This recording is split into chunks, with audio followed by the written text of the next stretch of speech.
Countdown for blast off. X minus 5, 4, 3, 2, X minus 1, fire.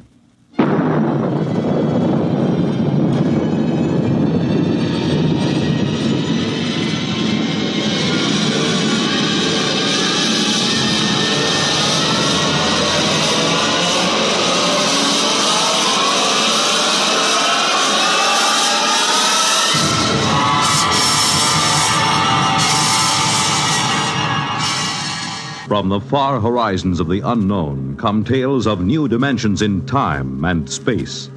These are stories of the future, adventures in which you'll live in 1,000,000 could-be years on 1,000 maybe worlds. The National Broadcasting Company, in cooperation with Galaxy Science Fiction Magazine, presents X minus 1.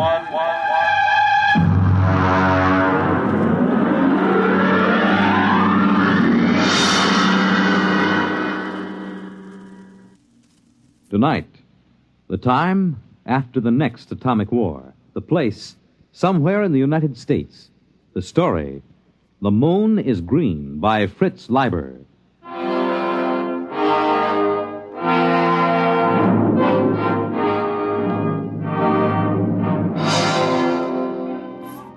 The moon was green.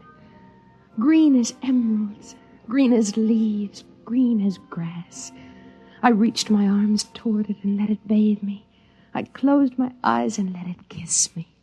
Effie! Effie, where are you? Oh, dear Lord, he mustn't see it. It's so beautiful, and he always kills beauty. Effie! In the bedroom, Hank. I've got to close the shutters before he comes. Mustn't. Effie! What the devil are you doing? Close those shutters, you fool! Come away from there. You're trying to destroy yourself and me, too. You know those shutters are not safe to open for another 5 years. I only wanted to look at the moon. The moon? Here, count yourself for radiation. You know what the Central Committee would do to you for breaking the lead shield? Kill me. I wouldn't mind. Don't talk like that. Would it be so different from being shut up in a lead coffin the way we are now? Would it be worse than the eternal thud of the air conditioners and the radiation filters? Be still and count yourself. Good Lord. We're past the danger zone. Oh, wait a minute. Did you take off your watch? No. Well, give it to me. You fool. You little fool. What am I going to do with you? Can't you understand what kind of a world you're living in? Can't you?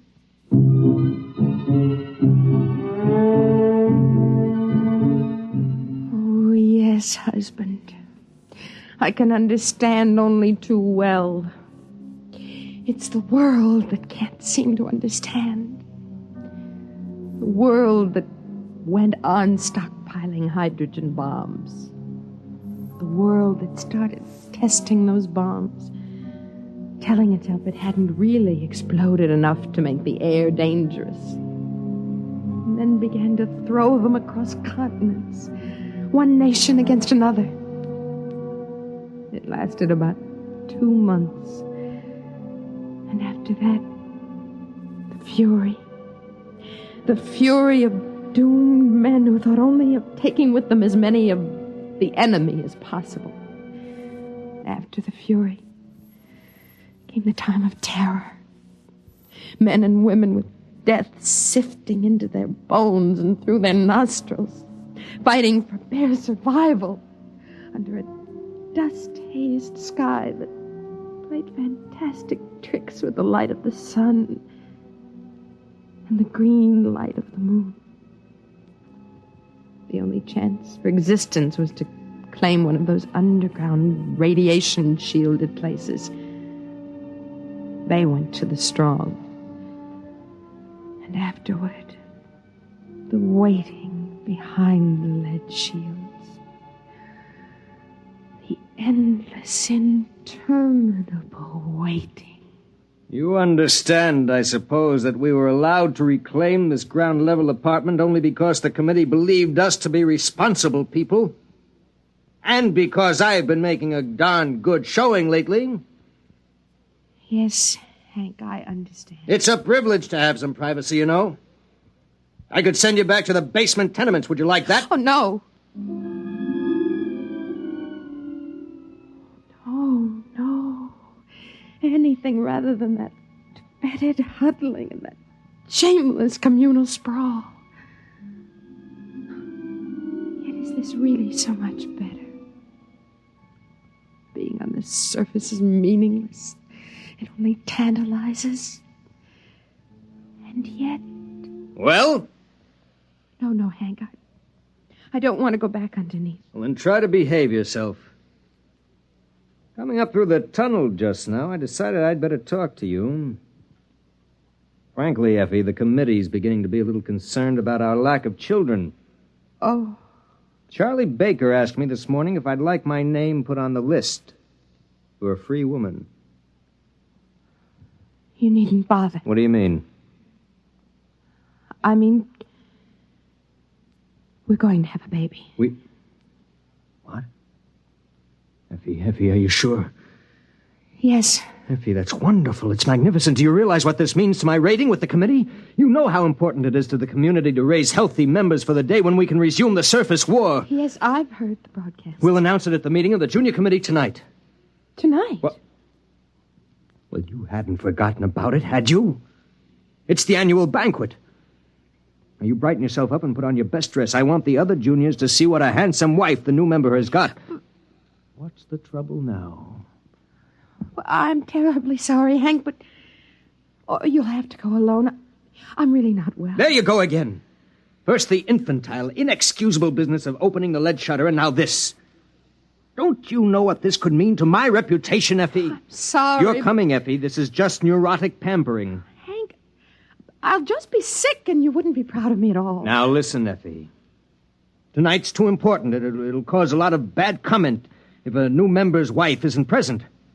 You know how just a hint of sickness starts all kinds of rumors about radiation disease. Now, what do you say? No. Effie, you're going. There's nothing wrong with you if I have to... Hank, you're hurting my arm. It isn't good for the baby. The baby? I'd almost forgotten. Oh, no, we have to be very careful. I suppose if I explain to them you aren't there because of the baby, it will make a difference. Yes, I'll just stay here alone till you come back. When will you be back? Well, those things usually go on pretty late. So if you're expecting company, you needn't worry. Hank? Yes, Effie? Do you remember when we were first married? Of course I remember. You liked to go skiing, remember? You said it was like feeding a hunger for beauty, being up on a mountain covered with snow. What are you talking about? You forgot. I haven't forgotten. I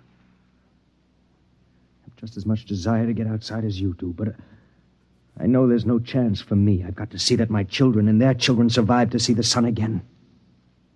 We've got to behave like adults. To make sacrifices, we've got to keep the strain pure.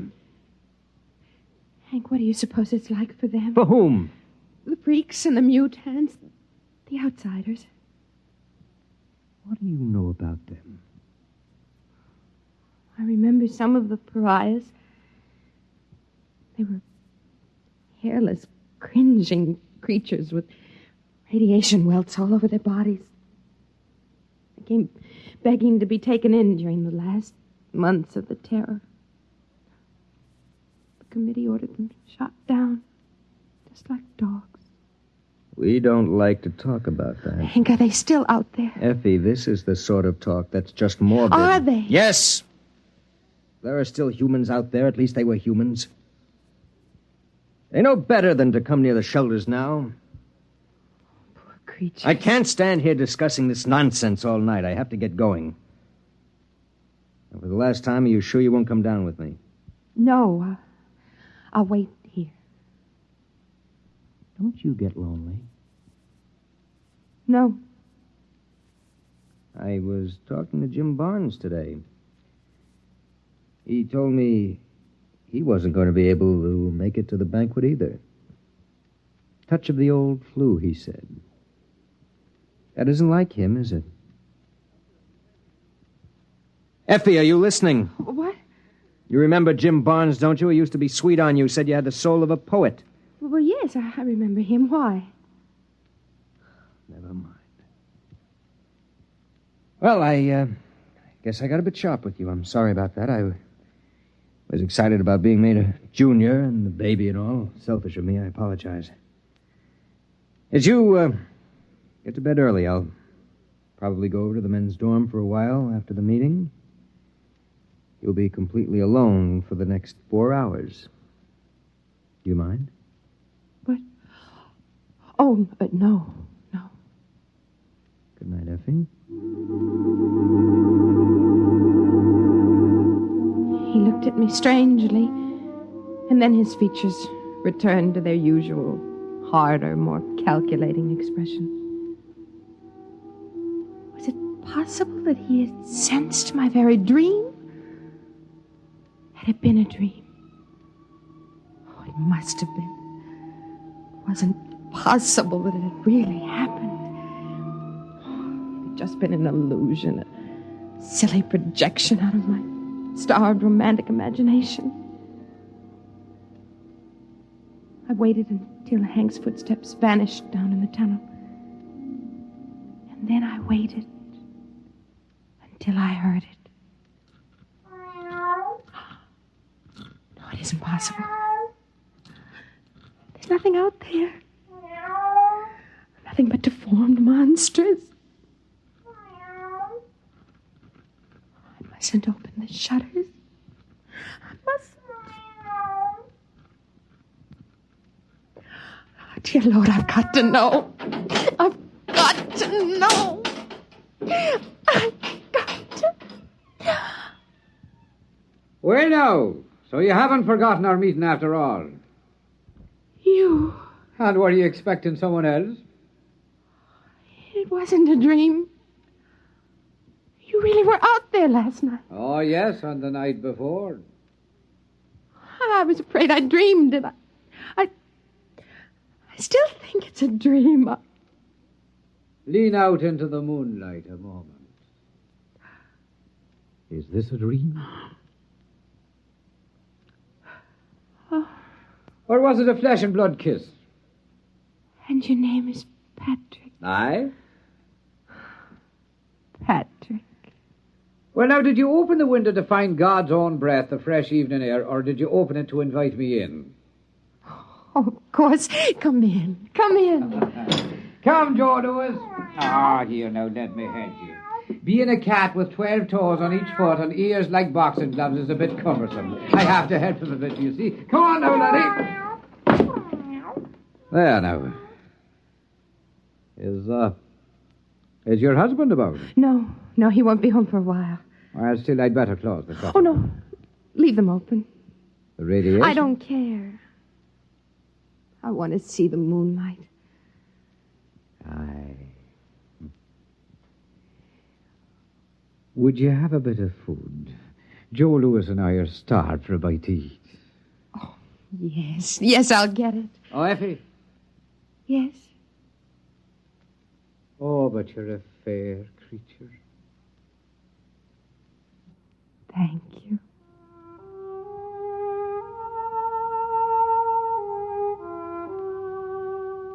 His face wasn't horrible at all. Only thin and sensitive and terribly sad. And there were no radiation welts or scars on his skin.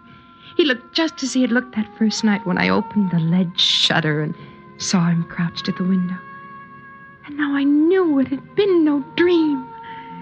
He was an outsider, a pariah. He was my love.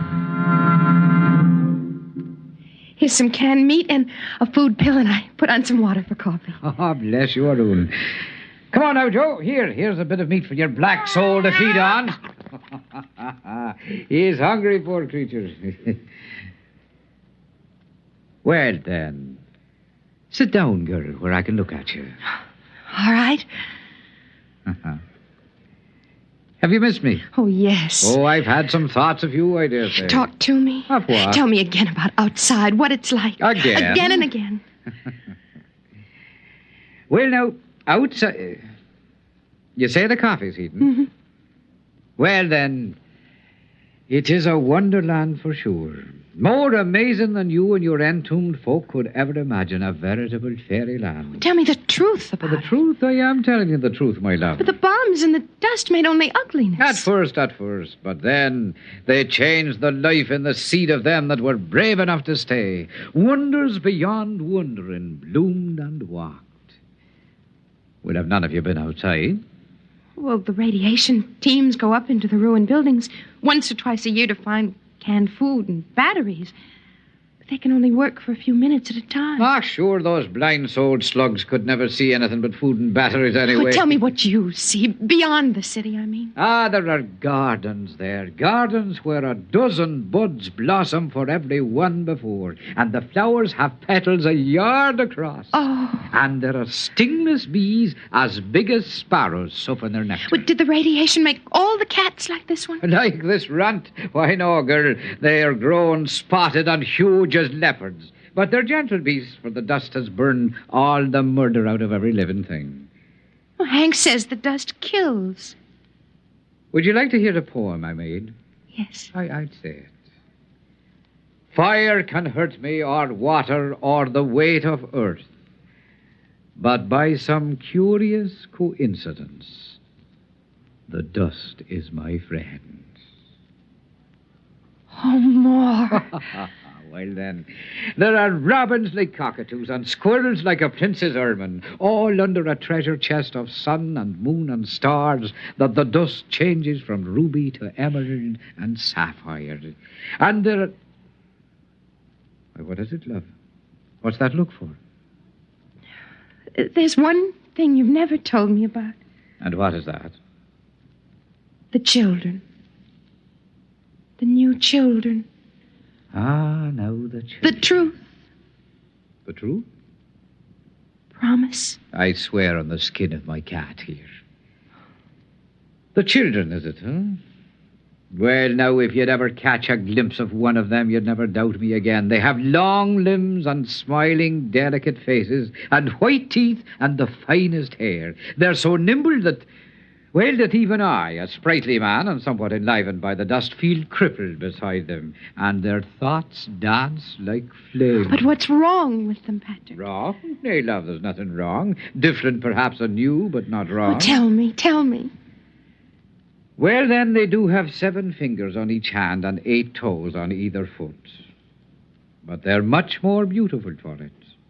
And they have large, beautiful ears that the sun shines through. So lovely and delicate to behold. How do they behave? Their minds? Not as you and I, perhaps. They play happily in the gardens all day long, laughing and finding joy in the simplest beauty. Are they defective?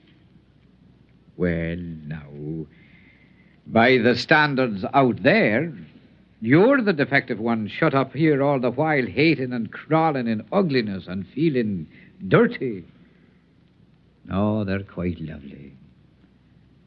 And they're quite perfect, the new children. Oh, you're telling the truth. You're not making it up. It is true, every word of it. Oh, I'll admit you have to look a bit hard to find these things I've been telling you. But find them you may. Do you believe me? Oh, yes. Yes, I believe you. But I'm afraid. Give me your hand. Here. Now listen to me. You must not be afraid to do as your heart tells you. That's why I'm here. Oh, Patrick. Patrick. Don't either of you move. Oh, Hank, Stay there or I'll blast both of you. Hank, but... Carrying on like this and not even with a man of the community, with an outcast, a pariah. No, man, I know what you're thinking, but you're wrong. I just happened to be coming by, hungry, a lonely tramp, And I knocked at the shutter, and your wife was a bit foolish and let her kind heart get the best of it. Do you think you can sell me that? Hank, please. So you're going to have a child, my dear. My child? Yes, your child. I should pull this trigger right now. I should shoot him down in cold blood. Man, you're mad. I never touched your wife. You contaminated pariah. You're going to die. Don't you know that? Hank, if you kill him, you kill the bringer of the best news we've ever had. Oh, Hank, put aside your jealousy for just a minute and listen to me. Patrick has something wonderful to tell us, all of us. What do you mean? I mean that we need no longer fear the dust. Oh, Hank, remember how it was with me. All the exposure I had, and yet there are no burns. Hank, those who were brave enough to stay outside have adapted. They've become a beautiful people. Did he tell you that? Everything that grew or moved was purified. He filled you with lies so he could take you. No, it's true. The radioactivity is almost gone, burned out. Effie, I've been out there. It's horrid. No. You've been blinded. Blinded to beauty. Blinded to living. Good Lord, you believe it? It's true. It must be true. Look at Patrick. He's living proof. He's been outside for a year and there isn't a mark on him, not a scar. It's because he's brave. And the dust can't hurt the brave. Oh, you think that's it, huh? All right, Effie, I'm going to prove something to you. You, Patrick, take this radiation counter. Take it. Very well. Press the button and count yourself. Go on. As you say. Read it. Read it! 1,700. Yeah, you hear that, Effie? 1,700 radioactives, enough to kill 1,000 men. He's like raw radium. If you turn out the light, he'll glow green in the dark. A week's exposure to him will destroy you. What are you proving, Hank? That he's a freak. A freak! Get away from him. He's destroying you right now. May I shut this thing off now? Patrick, is it true? Yes, I'm afraid 'tis true. Oh, you do well to cringe, both of you. I'm living death. I'm death itself. As your husband so wisely said, I'm a freak. Just like the man who ate nails and walked on fire. Only my oddity is that for some unknown reason, the dust can't harm me. I'm the only one. Step right up, ladies and gentlemen. Not too close now. And examine the man who couldn't die. And now, if you don't mind, I'll go back to my dead world and leave you to yours. Wait. All of those beautiful things. It gets so lonely out there. And I was starved for beauty. And so were you. There's no garden out there. Garden. Listen to me, the both of you. What is out there is more terrible than either of you can imagine. You're worse than Hank, even. He only killed beauty once. But you brought it to life so you could kill it again. You're afraid. Afraid of the loneliness out there. Well, I'm not afraid. Effie, keep away from the window. No, I'm not afraid. Maybe there is no garden out there. And no beautiful, strange children to play happily. But there can be if we're brave enough. Effie! I'm going, Hank! I'm going, Hank! Effie, come back, Effie! There's no use trying to keep her, man. Effie, come back! I love you! Come back! There's no use, man. There's still time. She stood the dust better than most. There's still time. The dust won't hurt you. Find her. Bring her back. I'll reward you. I'll give you food. If you want her, you'll have to go yourself. She'll die. Maybe she won't. How can you say such a thing? Because perhaps she's like me. Aye. Perhaps the two of us together could be the first of a race that'll live in sunlight again. Get against the wall where I can kill you easier. Why would you kill me? Is killing all the answer you have to life's riddles? Is the smell of blood better than compassion? Is it more joy to own her than to be loved by her? Move! Man, you'll not kill me. Shall I tell you why? Because my flesh will not die. I live 1,000 years. Not your brain, Patrick. And that's where this gun is aimed. Well, then you leave me no choice. You get it! Hey! Call him up! Cut my arm! Go! Stop! Well, then I have your weapon now. Out there, you see, we freaks have learned to live together and to cooperate. It's the only way we can stay alive. Oh, I'll give Effie your love. Come on, Joe. Oh, you'd better close the shutters as soon as we're gone. The moon is beautiful, but it's deadly.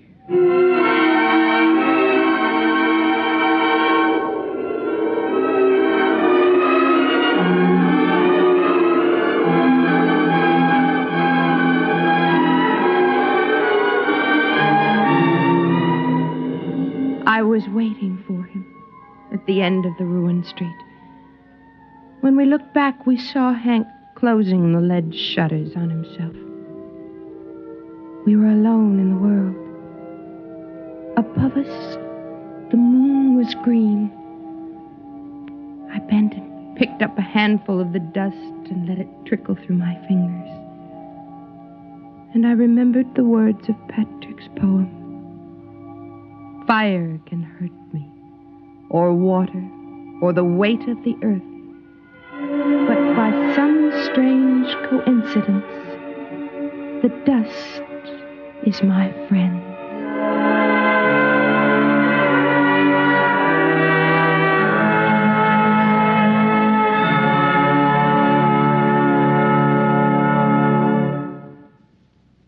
You have just heard X-1, presented by the National Broadcasting Company in cooperation with Galaxy Science Fiction Magazine, which this month features Advance Agent by Christopher Anvil, the story of a spy who had the worst possible break.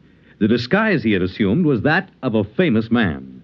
Galaxy Magazine, on your newsstand today. Tonight, by transcription, X-1 has brought you The Moon is Green, a story from the pages of Galaxy written by Fritz Leiber and adapted for radio by George Lefferts. Featured in the cast were Joyce Gordon as Effie, Bill Lipton as Hank, Ian Martin as Patrick, and Frank Milano as the cat. This is Fred Collins. X-1 was directed by Fred Way and is an NBC Radio Network production.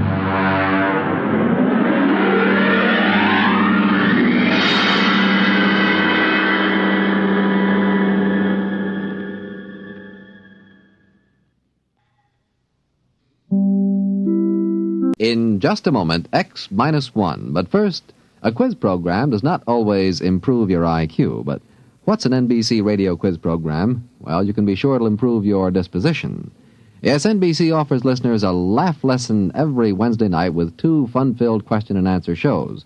One is Truth or Consequences, and though you may never learn why a chicken crosses the road, you'll howl as contestants perform the stunts dreamed up by MC Jack Bailey. The other is You Bet Your Life, and with a quizmaster like Groucho Marx, your good time is always guaranteed. Hear Truth or Consequences and You Bet Your Life with Groucho Marx tomorrow. Now stay tuned for X-1 on NBC. Countdown for blast-off. X-5, 4, 3, 2, X-1, fire.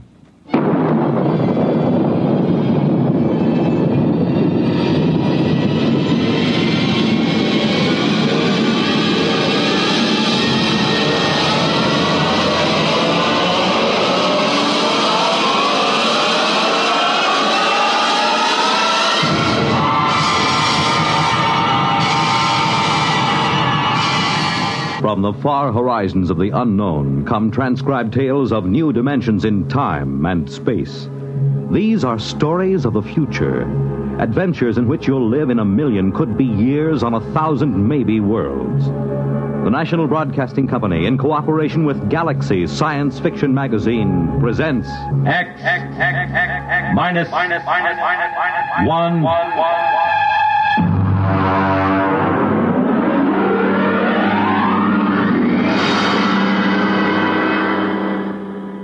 Tonight, Project Trojan by Ernest Kenoy.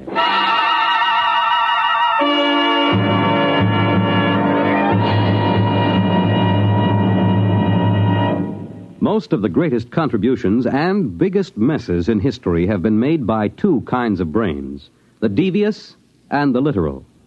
We quote from the monthly column written for Galaxy by its editor, H.L. Gold. For our story tonight has been inspired by one of his recent columns, discussing the exceedingly thin line that sometimes lies between science fiction and science fact, and of the strange use that both Allied and German intelligence made of science fiction during the recent World War II. Our report, of course, is entirely fictional, but similar schemes are known to have been attempted by both sides. And now, here is Project Trojan.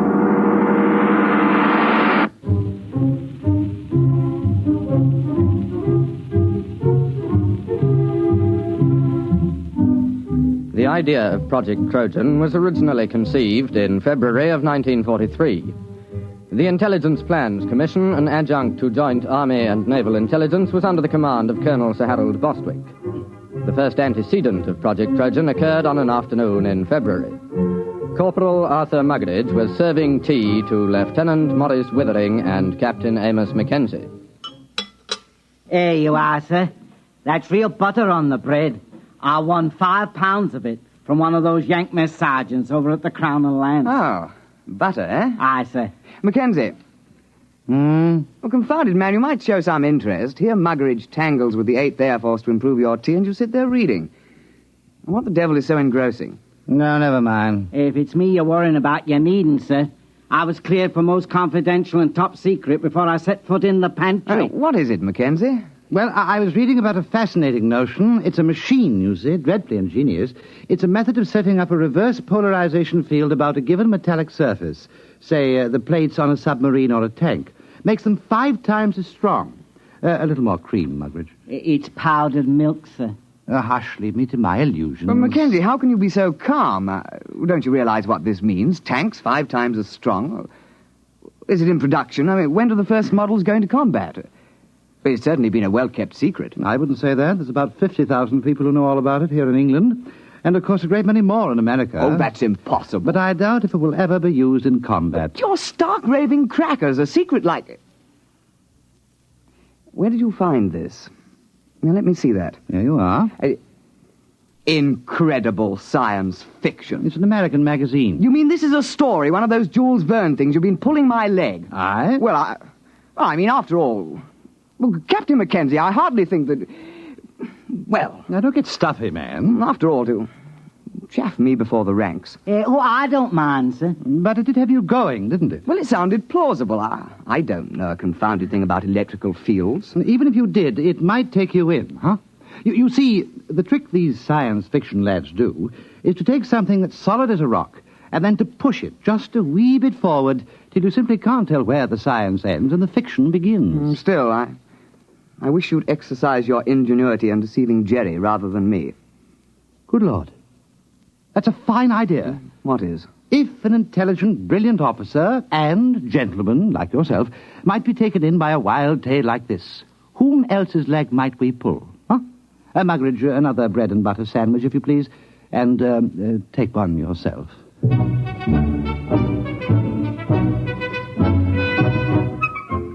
Lieutenant Withering and Captain Mackenzie worked out preliminary plans for Project Trojan and presented them at an appropriate time to Colonel Sir Harold Bostwick. Well, sit down, Withering, Mackenzie. Oh, thank you, sir. Have you had breakfast? I understand Corporal Muggeridge has been playing darts with the Yanks again. There are fresh eggs for breakfast. We've had breakfast, sir. Oh, well, then. We have a plan, sir. Oh, capital. You remember, sir, our intelligence reports indicated a concentration of German research scientists working near Hanau. Certainly, I recall. They've got the whole lot of them inside a mountain. We tried bombing. I doubt if they even noticed. They're supplying the basic research for the German guided missile program. Yes, we know that. The reaction motor for the V1s came out of the Hanau lab. Oh, Muggeridge! You see, sir, if a considerable number of those research scientists were diverted to another project, the rocket program would be crippled. Yes, well, of course it would. What are you going to do? Advertise in the Times and offer them high wages? Aye, sir. Oh, Muggeridge, this coffee. No, sir. Next time you go to the Crown and Lance, keep coffee in mind, will you? Aye, sir. Only the Yanks are getting fair dives at darts. It was touch and go with the Yanks. Oh, we can only expect you to do your best. I'll try, sir. Well, now, come to the point, gentlemen. Suppose the Germans got hold of one of our top new development weapons. Something so completely overwhelming that they'd have to pull almost every man off rockets to work on it. Now, look here, Mackenzie. Those Jerry scientists are not exactly playing about with small boys' chemistry sets. They're a cut above our own chaps in several fields. What makes you think you could plant something on them? Science fiction, sir. I beg your pardon? Do you see this magazine? Yes, incredible science fiction. What's that chasing that girl there? That's a Martian, sir. You can tell by his tentacles. Mackenzie, are you stringing this along preliminary to applying for compassionate leave on the grounds that you're overworked? No, sir. It's a good plan. We invent a weapon that might exist but doesn't. And we leave it lying about where the Germans can snaffle it. And then they take most of the scientist fellows off the rocket program to work on our weapon. And that's the most preposterous nonsense I've ever heard. But, sir... I don't want to hear anything more about it. Yes, sir. I suppose she was right. Who was right? This Wren. I met her going up to London. Rather proper little type till you got to know her. But then she's rather a firebrand. Captain Mackenzie, please spare us the sordid details of your off-duty peculations. Sorry, sir. You see, she's the secretary to Admiral Sir Alan Grummins. They're talking of dropping this unit. They feel that other intelligence groups are quite competent to handle the routine, unimaginative work that we've been doing. Oh, I see. Of course, they'd reassign personnel. Would you say this science fiction scheme of yours was imaginative? Oh, it's practically visionary. Well, suppose you do some preliminary work. Thank you, sir. Routine, eh? Unimaginative, eh? Bah!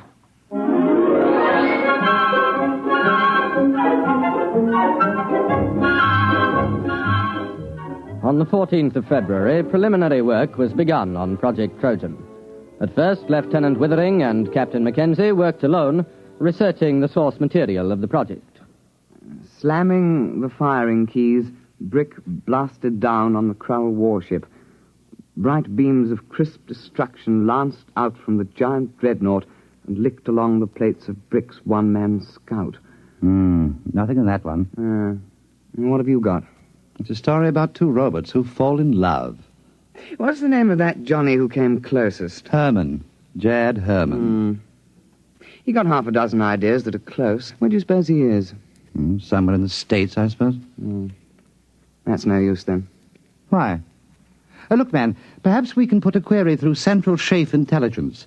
The Yanks ought to be able to dig up this Herman chap for us. No. It's worth a try.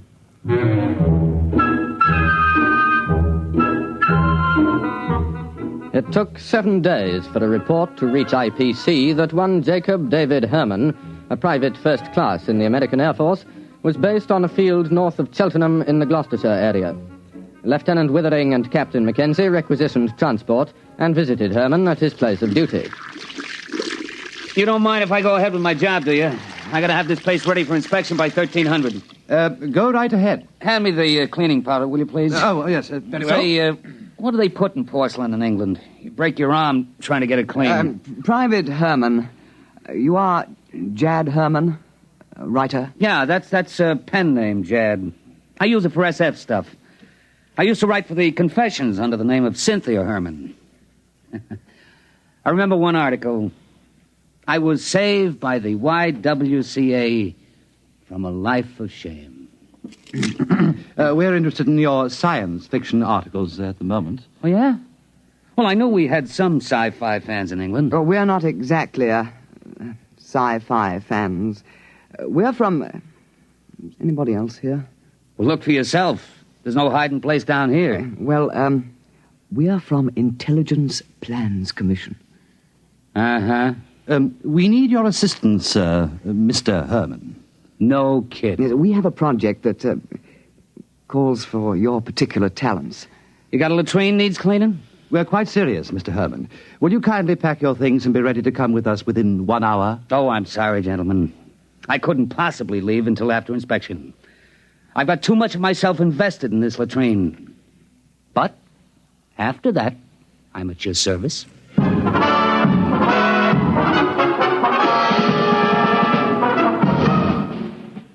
Private First Class Jacob D. Herman, 329-62126, was transferred on special detached duty to Project Trojan, and after briefing was set to work on basic plans.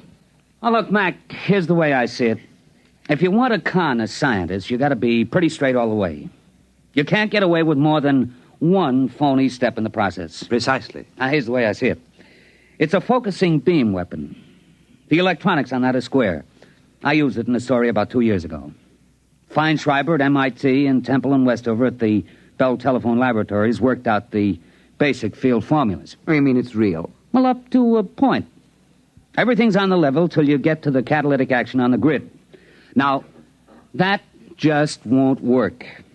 It's a basic problem in physics, and it makes the whole thing impossible. But don't the Germans know that? Oh, sure. You see, you make up plans for the weapon, call it a death ray. You let the Germans steal everything but the catalyst formula. They'll think we've got it licked, and they'll break their necks trying to duplicate it before we put the weapon in production. I see. But we can't call it a death ray. Well, how about projector, electronic grid deflecting, type 3? That has a broad ring to it, my lad. I've got the basic idea of the thing, but you'll have to get some of your science boys to work it out. Oh, we'll put a requisition into the Manpower Commission in the morning.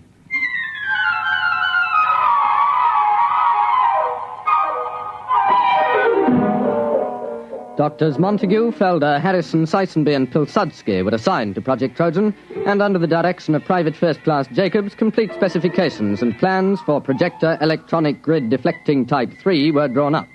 Project Trojan was ready for Phase 2. Have we got everything? Blueprints? Check. Specifications? Check. Machine tool inventories? Check. Letter rejecting the plans from the War Office? Check. Endorsement from Supreme Headquarters rejecting plans? Check. Note from 10 Downing Street overriding rejections, handwritten postscript, build the confounded thing, WC. Check. Don't you think that's going a little too far, the rejections? Not at all. That's the master touch. A rejection of an idea by the War Office makes it appear most genuine. All right. Private Herman, if this thing were real, if it could be built, what would it do? Oh, don't ask. You could blow a hole in a mountain 10 miles away. Well, you could knock down a whole wing of bombers without even aiming. Oh, dear. Lucky it won't work. I should say so. Oh, well, now to get this lovely thing into Jerry's hands.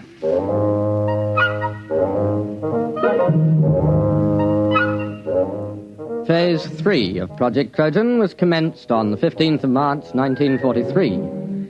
Central Counterintelligence Agency had discovered the infiltration of a German agent, a Belfast Irishman named Gogarty, into the blueprint division of Clark and Porchester, a printing firm doing some subcontract work for the Air Ministry. Gogarty, the German agent, presumably microfilmed the plans because shortly thereafter he received word that his sister, living in the Irish Free State, was to be married to a bus conductor. British agents attending the wedding disguised as farm laborers lost track of Gogarty for several hours due to circumstances beyond their control. Then we have no way of knowing whether Gogarty delivered her Project Trojan plans. Well, sir, there was a submarine sighted a day before off the coast. It's likely he made contact. Well, keep me informed. That's all we need now, another disaster. Did something else go wrong? You're jolly well right. Muggeridge has been playing darts with the Yanks again. Oh? What have we got this time? Butter or beefsteak? Nothing. The blight has lost my whole month's whiskey ration.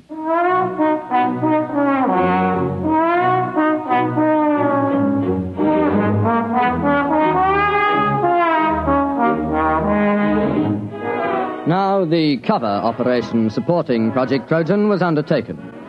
A battalion of the Royal Engineers was detailed to practice at secret installations with wooden mock-ups of the projector. A lance corporal in this detachment, a volunteer afterwards awarded the George Medal, was court-martialed and sentenced to 7 years hard labor for revealing information about the project while drunk on a 3-day leave to Tynecastle. This particular aspect of Project Trojan has been in the news recently, inasmuch as several backbench Labour members of Parliament have asked questions in the House, as it came out that the corporal served the full 7 years and wasn't released until 1951. The Home Secretary explained that this was an unfortunate oversight, and there were jeers from the opposition, with Mr. Honorin Bevan taking the occasion to call for the resignation of the government. At the time, March and April 1943, the Intelligence Plans Commission awaited reports from British operatives. Sir, there's been a shift in assignment at the research laboratories at Hanau. Professor Schlickmann and Doctors Hirsch, Van Sulau, and Grishman have been transferred from rocket research to another project. Trojan? We must assume so. But that's only 4 men. But they're the top experts in electronics, chemistry, and metallurgy. If they're really working on Trojan, we've set the German rocket program back a year, while their scientists go yelping off after a red herring. Well, let's hope so. Bring me any further reports as soon as received.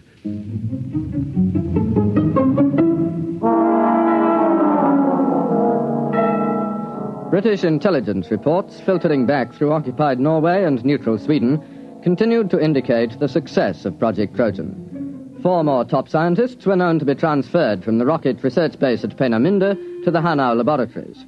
Definite knowledge was obtained that the new assignment was a startling new weapon, agreeing in detail with Project Trojan.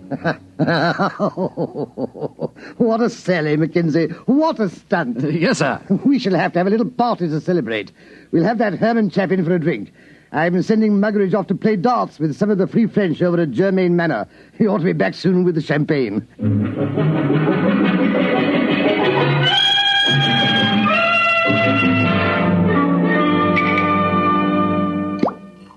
Pour all round.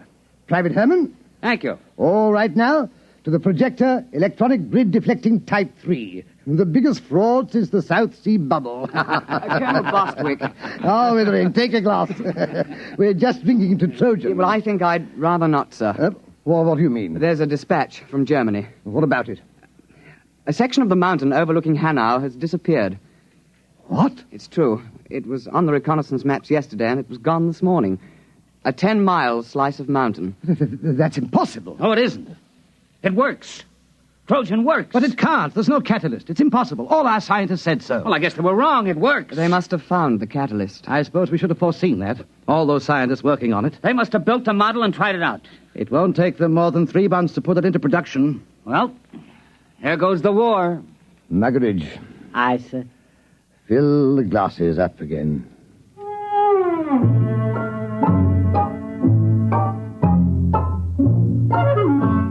Intelligence Plans Commission now waited for additional dispatches concerning the reaction to Project Trojan in Germany. It was decided as a matter of policy to confine knowledge of these latest developments to the personnel of the project. Anything new, Mackenzie? No, sir, except that aerial reconnaissance confirms the damage to the mountain at Hanau. It's not quite as extensive as the first dispatch, but it is a bit of a hole. Oh, what do they think caused it? The Air Ministry seems to feel that an ammunition dump must have blown up. Couldn't that be it? I'm afraid not, sir. We have an intelligence report about several captured British and American tanks being brought to Hanau for testing. They were spotted the next day, completely destroyed. Trojan? Trojan. There's been an alert at factories producing parts for V-1 and V-2 rockets to prepare for retooling. Going to make the projector? It would seem so, sir. Well, I suppose I'd better go up to London tomorrow and make a clean breast of it. I'm afraid so, sir. Well, that's the end. Seems rather unsporting, doesn't it? Just handing the war over to them. I hate to think what the War Office will say. Not to mention the Prime Minister.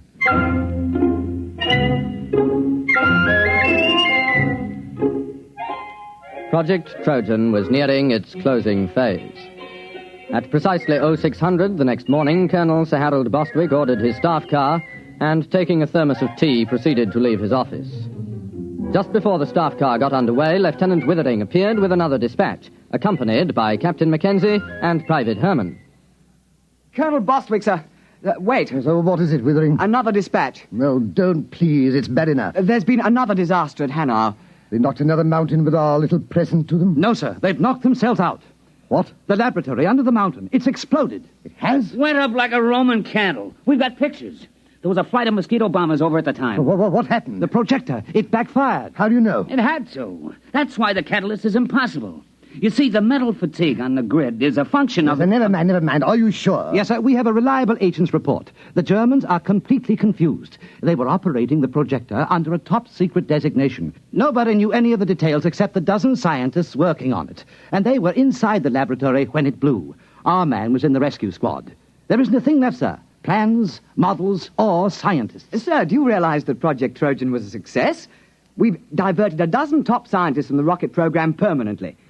Well, do you think we'll be decorated? Lieutenant Withering, inasmuch as we came particularly close to handing the whole war to the Germans on a silver platter, I suggest we forget Project Trojan. Oh, yes. Yes, I see, of course. You're very canny, sir. I think we had all better return to precisely what we were doing before the whole nasty mess started.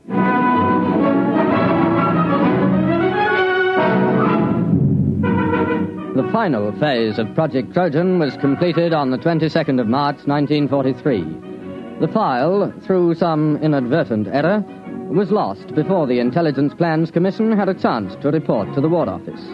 All personnel returned to their previous assignment. All right. No splashing on the floor. I gotta get this latrine ready for inspection by 1300. You have just heard X-1, presented by the National Broadcasting Company in cooperation with Galaxy Science Fiction Magazine, which this month features the William Tenn novelette Time in Advance, the story of a man who made a strange bargain and endured the worst the galaxy had to offer, so that someday he could make the Earth sweat. Galaxy Magazine, on your newsstand today. Tonight, by transcription, X-1 has brought you Project Trojan, an original story by Ernest Kenoy based on an idea contained in an editorial in Galaxy written by H.L. Gold.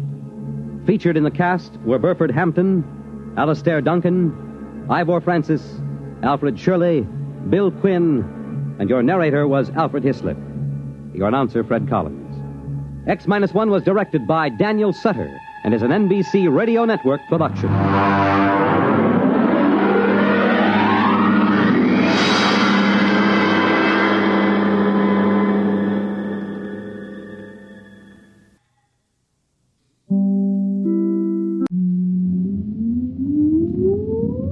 Countdown for blast off. X-5, 4, 3, 2, X-1, fire.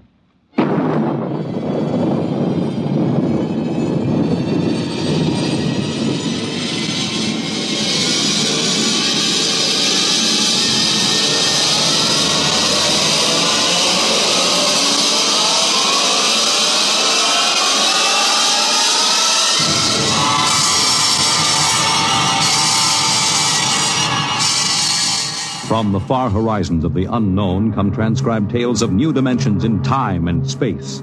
These are stories of the future, adventures in which you'll live in a million could-be years on 1,000 maybe worlds. The National Broadcasting Company, in cooperation with Street and Smith, publishers of astounding science fiction, presents X minus 1.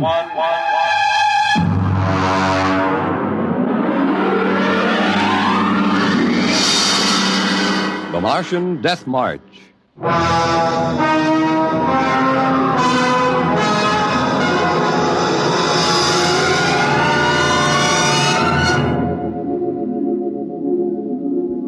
I've always been interested in lost causes. The revolt of the Scottish Jacobites against England, the last stand of the Cherokee and Sioux Indians, and the Death March of the Martian Highlanders in 1997. There's been a lot written about that march.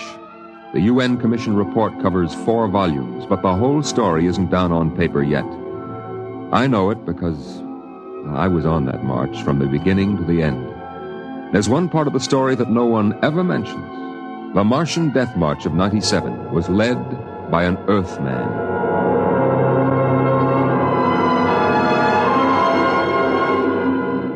Maybe you've been over the route of the march. There wasn't any highway there 30 years ago in 97. There was desert, hot, burning desert. I lived at the edge of the Kalmak Canal then with my father. He was a prospector searching the surrounding desert with sonar probe and Geiger counter, scratching just enough ore from under the Martian sands to pay for our grub stake the next year. I remember he was in the Adamson digger in the North Quadrant when I came running out that day.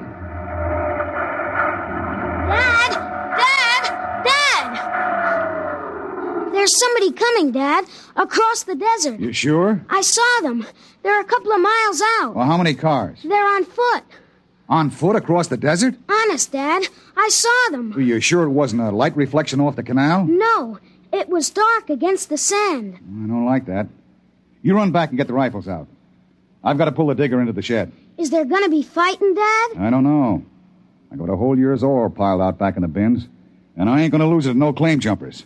You go back to the shack and break out those rifles and see they're loaded, you hear? And jump!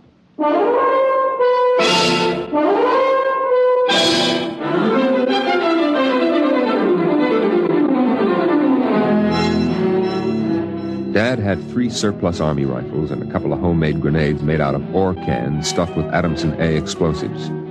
We crouched inside the shack, waiting. The shadow of the water tower in the doorway grew longer as the quick Martian dusk settled down over the desert. And there they come, Al. There's 2 of them. What's that on the first one's back? Why, I haven't seen one of those in 20 years. What is it? A one-man desert tank. They used to carry water that way before Adamson put out the air-still units. There's something funny about that second one. Look, he's all spindly, and his head's funny. He's funny, all right. Al, that's a Martian. I never saw one off the reservation before. Well, there hasn't been one, not in 10 years. I don't like this. Here they come into the dooryard. You remember what I told you.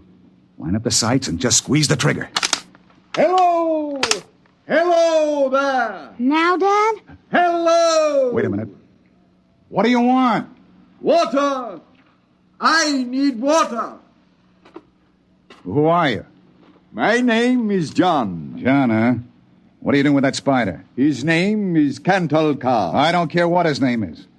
What's a human doing with a Martian? I found him in the dry bed of Kalmak Canal, nearly dead of thirst. He probably ran off from the reservation. When our brothers are caged, they seek freedom. Brothers?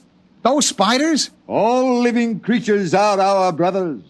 On Mars, as on Earth. Hey, wait a minute. Bert Olstrom at False Wells told me there was a screwball heads preacher over there hollering about letting the spiders loose off the reservations. Let no man call his own. No man, nor tribe, nor nation. I guess that's you, all right. Bert told me they called you Crazy John. I don't suppose there's any harm in you. Fill your tank up at the air still. And you can even have supper with us. We would be happy to. We? What do you mean, we? Cantalcar and myself. That spider? Oh, no, I ain't having a Martian sit down and eat with me. You come on, though. Thank you, sir. No. Where my brother is not welcome, I cannot go. Well, suit yourself. Al, get the key to the water tower. Come out here. All right, Dad. And put away the guns. We won't have any trouble from these 2.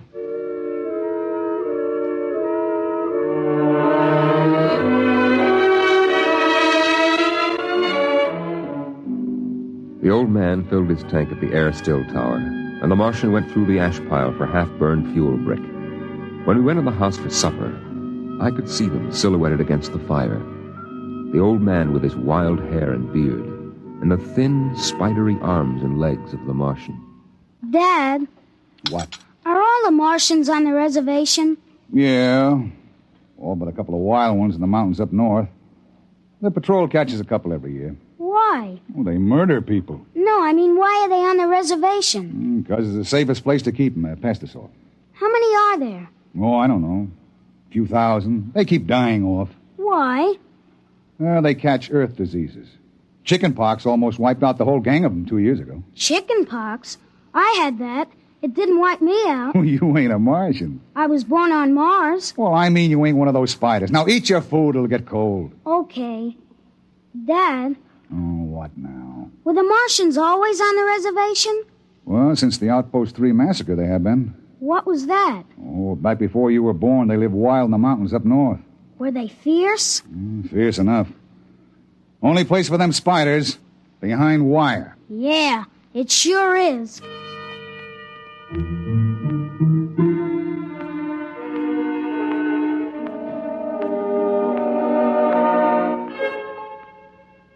in the dooryard, the campfire flickered at the base of the water tower. The first of the Martian moons had set. The other wouldn't rise for several hours. I could hear the sandpeepers out in the desert as I stood there. The old man and the Martian were sitting on the ground, huddled close to the fire. It gets cold fast on the desert when the sun goes down. Is that you, boy? You can come up to the fire if you like. My dad wouldn't like it. All right. But I'm not afraid of no spider. No, there is nothing to be afraid of. How come his arms are all skinny? Ask him. Does he talk? Yes, his name is Kantalka. It is, huh? Hello. Hello, boy. He talks funny. It is not my language. Why isn't he on the reservation? You can get in trouble helping spiders to escape. No man has the right to imprison the innocent. They that are enslaved will be freed. They that are in sickness and misery will be comforted. They that are exiled in a strange place will be restored. My dad says that spiders are treacherous, cowardly, murdering savages. That's what he says. Boy, there was a time on this world when there were no Earthmen, when the ships and the machinery of Earth were unknown. Then the people of the highlands lived in peace. But today they are a handful, starving, dying behind the wire. But the reservation isn't so bad. Our home is in the mountains of the north, not the desert. I heard a voice which cried out to me in the desert, "Go to your brothers." Do they really call you crazy, John? I have been called many things. You really think we ought to let those old spiders off the reservation? Boy, we die here in the desert. We die in the sun and of the sicknesses you have brought from Earth. That's 'cause Martians are just weak. I'll bet I could knock you down myself. You could. We are a different people. We have not the strength of muscle of Earthmen. But we will not stay here to die. You won't get off the reservation. The patrol takes care of all that. They won't let any stinking old spiders out. Even in the minds of children is planted the poison of evil. How long?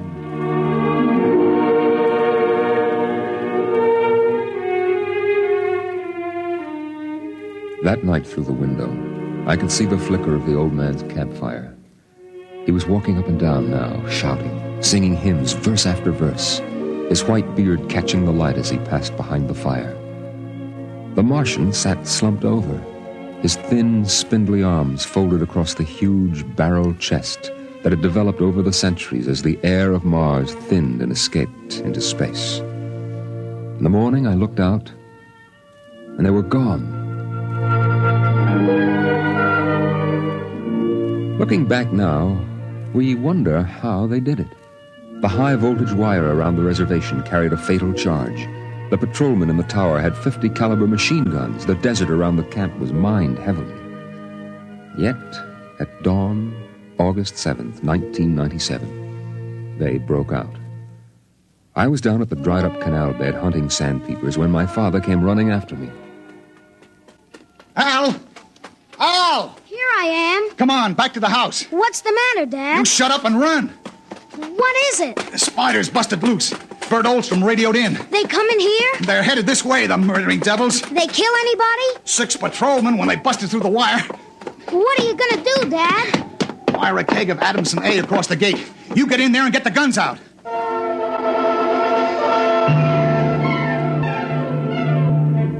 I got the rifles and shoved a full clip in each one. Then I slipped a primer fuse in the homemade grenades and lugged them out to the porch. Dad was running lead wires back to a detonator from a half keg of Adamson A he'd set across the gate. There. And that's it. Now give me one of those rifles. Will they be here soon? You can see the dust over the rise. Murdering spiders. What'll they do? I don't know. Now make sure you get a good sight, Al. Don't waste any bullets. There they are, Dad. There they come. Oh, wait a minute. Hold up now. I want to get a good shot. Let them get closer. Dad, that's Crazy John up in front. There. He's taller than the spiders. You can see his beard. You're right. Oh, that renegade rat. He probably helped him break out of the reservation. Listen, Al. If anything happens to me, you ride out back to the shed. You can hide out in the empty ore bins till they go away. Now, you got that? All right, Dad. We're going to come in. The spider's shouting something, Dad. Probably a trick. Get down a little, Al. You're in the way. I got him clear now. Right in the head. Up a little now. Got him! Got him, Al. Dad, look out! They've got guns! Down! Get down! Oh! Dad! Get out, Al! Get out to the shed! Dad, you're hit! Go on! Those spiders are going to rush. Now get going! No, I can't let you! Shut up and get out of here, you hear? Get out of here!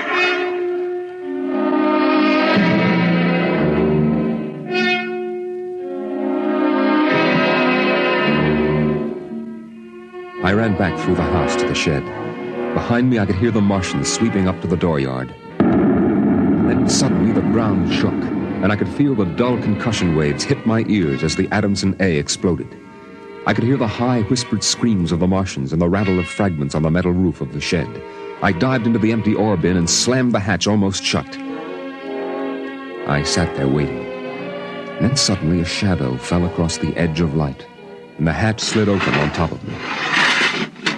You leave me alone. I'll kill you. Boy, I've been looking for you. Where's my dad? What did you do to my dad? He's dead. You killed him. You and those spiders. I'll kill you. I'll kill all those stinking murdering spiders. They are our brothers, boy. Your father shot without warning, and the fire was returned against my orders. You mean you weren't going to attack us? Our brothers came in peace. They are going home to their mountains. We came to get water for the journey. You mean you just wanted water? You... Dad! John, the Earth Patrol will be following us soon. We must go. And the boy? We'll have to leave him here with water and supplies. No, the Earth Patrol would question him. We need the time. He goes with us.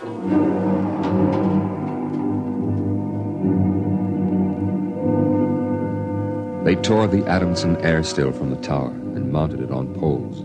They piled our supplies in the yard and loaded them on their backs. And then they started. I marched with the old man at the head, and the column stretched out behind us on the desert.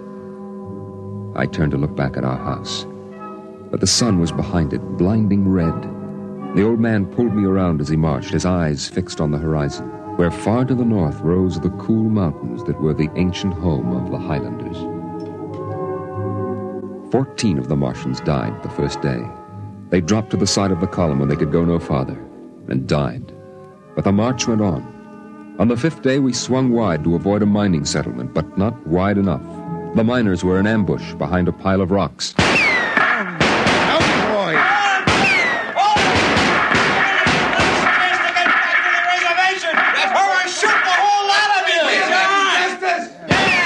I shall lead them home. Home to the promised rest. Home to the mountains. March forward. March forward.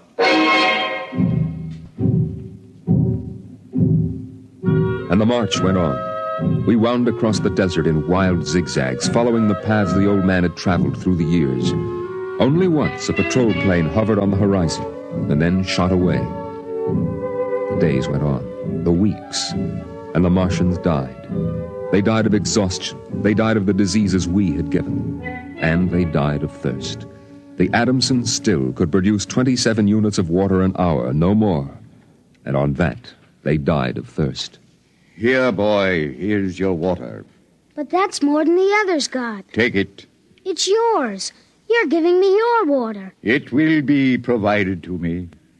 He that brings justice to his brothers will drink deep of the water of righteousness. He that... Drink your water, boy. Across the desert, from the Kalmak Canal to Fever Dip, Past the towering mesas of the Higgins Badlands, across the dry sea bottoms they marched.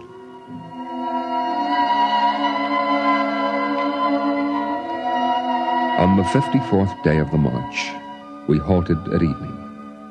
The air was thinner, colder now. The rations had long since been exhausted. I lay down to sleep wrapped in the old man's coat. Early in the morning, before sunrise, I woke suddenly. The ground mist that had covered the desert the night before was lifting slowly, and I saw the old man standing by the burned-out fire, the vapor swirling around his legs in the cold light of the false dawn, edging his wild beard. Go back to sleep, boy. I can't. The end is near. I have led them through the wilderness, dry shod across the seas, and before us lie the mountains. You mean we're almost there? When the mist is taken from the eyes of man, the place of refuge can be seen. You mean the mountains? It's over. We're there. I have led them to their home, and I must go back to the desert. You mean alone? Even now, I hear a voice in the wind. Carry the message to the men of Earth. Bring to this new world the message of the old. All beings created in the universe are my brothers, and he that harms my brother harms me. Goodbye. Goodbye, boy. You'll be safe now. Goodbye, John. Goodbye.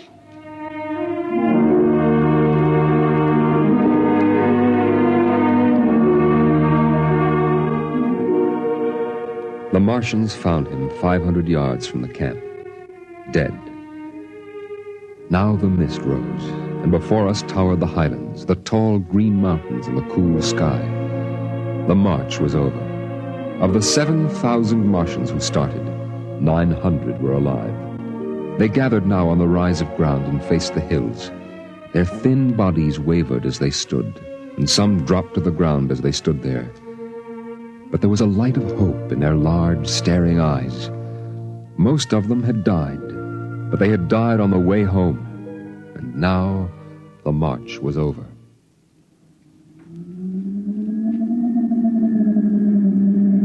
Then the patrol planes were spotted on the horizon, and within 10 minutes they had landed. The Martians stood silently as the squads piled out and set up the 50 caliber machine guns and the petroleum gel flamethrower. All right, you spiders. Hands up and stay together. Gather in a bunch and don't try anything. Sergeant? Yes, sir. Shoot the first spider that moves. And shoot to kill. All right, where's that boy? There was a boy reported. Here I am. You all right, kid? They hurt you? No, I'm all right. John gave me his water ration. Oh, the leader, huh? Well, I've got a warrant for him. Where is he? There. He's dead. Huh? Oh. Well, just as well. I'd hate to be him in front of a settler's jury. What are you going to do to them? The spiders? See those transport planes coming in?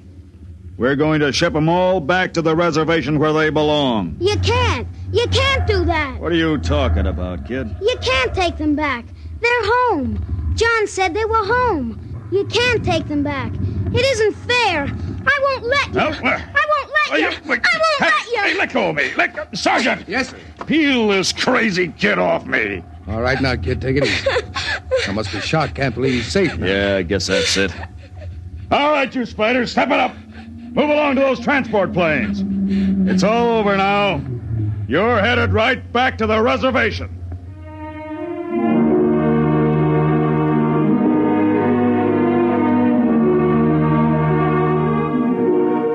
They separated them in groups of 50 and loaded them on the planes.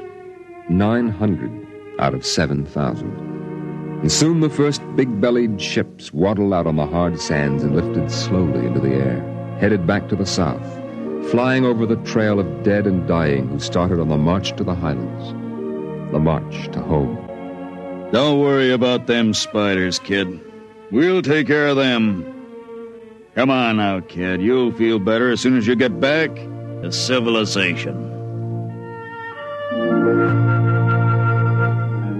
I looked once more at the green mountains towering through the mist. And then, just before the motor raced, I saw John. Crazy John, propped up against a dognut bush where the Martians had placed him. The wind from the south gave the wild hair and beard a rippling life. He faced the hills, the home and rest he had promised his brothers, as he led them through the wilderness of Mars.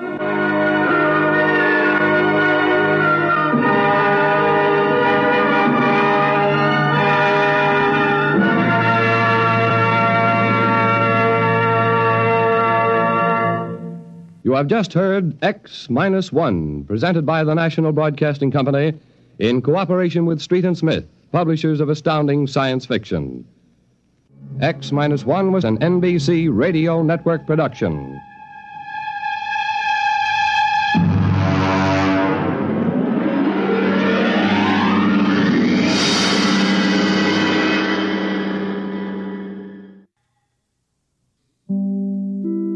In just a moment, X-1. But first, there's a certain water commissioner whose interest in the ladies sometimes overshadows his interest in civic affairs. His name is a familiar one, Throckmorton P. Gildersleeve, and he'll pursue his adventures tomorrow night when NBC Radio presents another comic episode of The Great Gildersleeve. So when you hear the familiar voice and hearty laugh of the water commissioner from Summerfield tomorrow, why, stay tuned and enjoy another romantic scramble with the one and only The Great Gildersleeve on this NBC station. And now stay tuned for X-1 on NBC.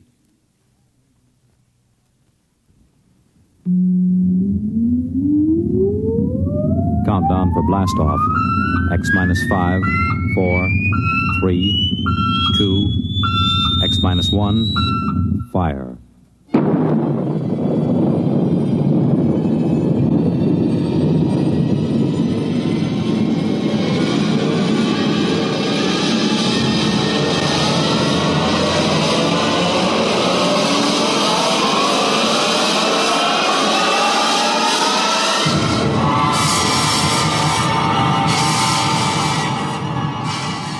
From the far horizons of the unknown come transcribed tales of new dimensions in time and space.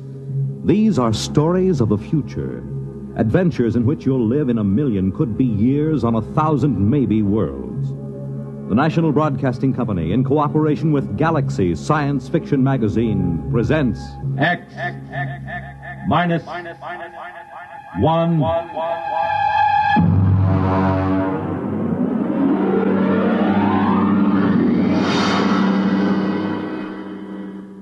Tonight's story, The Sea Chute, by Isaac Asimov.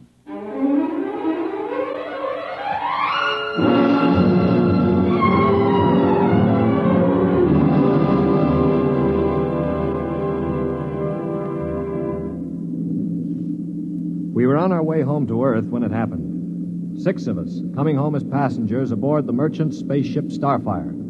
At the start of the Second Interstellar War, the one between Earth and the planet Chloro. And then it happened.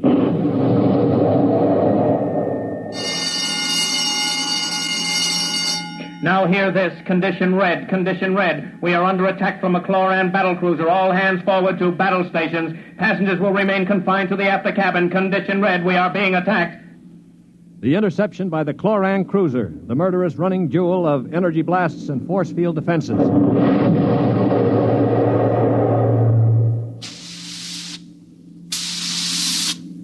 We huddled in the passenger's after cabin, terrified, not knowing how the battle was going. We could hear the desperate bursts of steam through the steering tubes as the Starfire maneuvered to dodge the enemy attacks. And then...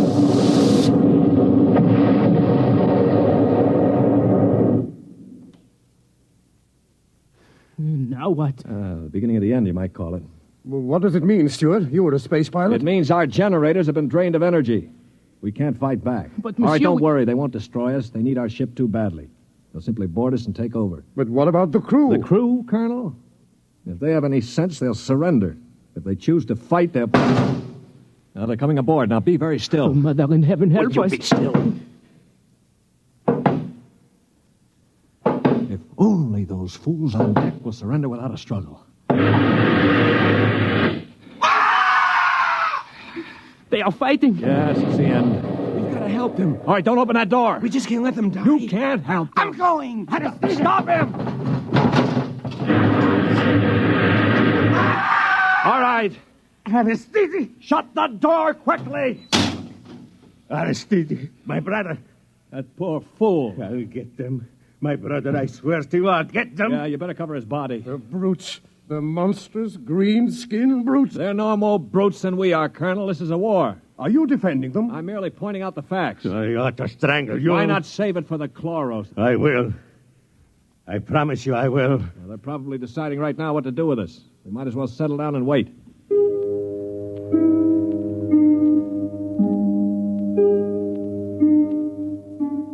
We sat there, the five of us, and listened while the Chloran invaders killed off the members of the Starfire's crew. Among us was Colonel Anthony Wyndham, an old Colonel Blimp type with a lame leg. Wyndham had spent his life in the militia back on Earth, but had never seen a battle. There was Demetrius Poliorkitis, who had just watched his brother being killed by a chlorocarbonizer. Poli was a huge man. He and his brother had tried truck farming in Arcturus and given it up after 2 seasons. Then there was LeBlanc, a sensitive, frightened young man of 22, and Randolph Mullen, who looked like somebody's caricature of a bookkeeper. A mild, balding, milquetoast little man. And there was myself, John Stewart. I was the only one who'd ever had contact with the Chloro people. I had a pair of artoplasm hands to prove it. It is quiet now. Yeah, they've finished with the crew. Mr. Stewart? Yes, Mr. Mullen. What do you think will happen next? Well, they'll put a prize crew of 2 aboard and take us to one of their home planets as prisoners of war. Only 2 of the Chloros will stay aboard? Well, 2 is all they'll need. Why, Colonel? You thinking of leading a gallant raid to retake the ship? Well, simply a point of information, Dasher. All right, then let me give you another point of information. If you want to commit suicide quick, just open that bulkhead door. 3 steps inside, you'd fall on your face. But why? Don't you smell anything, LeBlanc? Get close to the door. It smells like gas. Yeah, it is gas. Chlorine gas. They breathe it like we breathe oxygen. They've chlorinated the whole crew's compartment. One big whiff of that and we'd all be dead. So just forget about rushing the chloros. How do you know so much about their habits, Stuart? I lived on a chloro planet for 6 months. You see these hands? They were mangled in the oxygenating machinery of my own quarters. They grew these artoplasm things and operated. They're weak, but at least I have hands again. Monsieur Stewart. Yeah. Will they kill us? No. Why do you say that? Because in their own way, they're gentlemen. Probably will be interned for the duration. You call them gentlemen. After they killed my brother in cold blood, you call them gentlemen. You know, Stuart, you sound more and more like a blasted Greenie sympathizer. Blasted, man. Where's your patriotism and loyalty? My loyalty is where it belongs, with honesty and decency, regardless of the shape of the being it appears in. This is a ridiculous war. Why are we fighting these people? We can live only on planets with oxygen, and oxygen is poison to them. They can live only in chlorine atmosphere, which is deadly to us. Yet we're fighting them over a bunch of worthless asteroids that neither of us can live on comfortably. Well, it's a matter of principle. It's a matter of stupid pride and greed. I don't like what you say, mister. Why not? Because you talk too nice about these greeny scum. They're good to you, eh? Well, they weren't good to my brother. They killed him. And I think maybe I'll kill you, you rotten greeny... Holy... Mullen, grab him. I can't break his hold. They are coming in. Holy, let him go. They saved your life this time. But when I'm finished with them... Quiet. I think they're opening the lock. Well, don't get between us. Holy, don't lose your head. They'll kill us all. I greet you, Earthmen.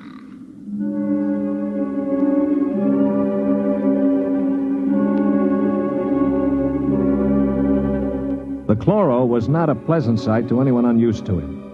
He was about the height of an Earthman, but the top of him was just a green stalk with eyes. He was still wearing a spacesuit to protect him from the oxygen in our compartment. In one of his tendrils, he carried a chloran gun. As he stood in the doorway, I could see Polyarchetes' eyes begin to glisten with rage. Then, with a bellow like a huge bull, he threw himself at the chloro.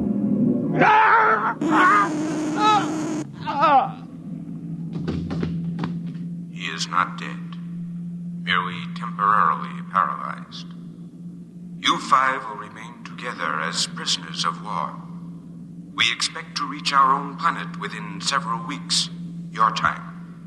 There you will be interned for the duration of the war. If any of you attempts to leave this compartment, we shall be forced to destroy you. That is all I have to communicate.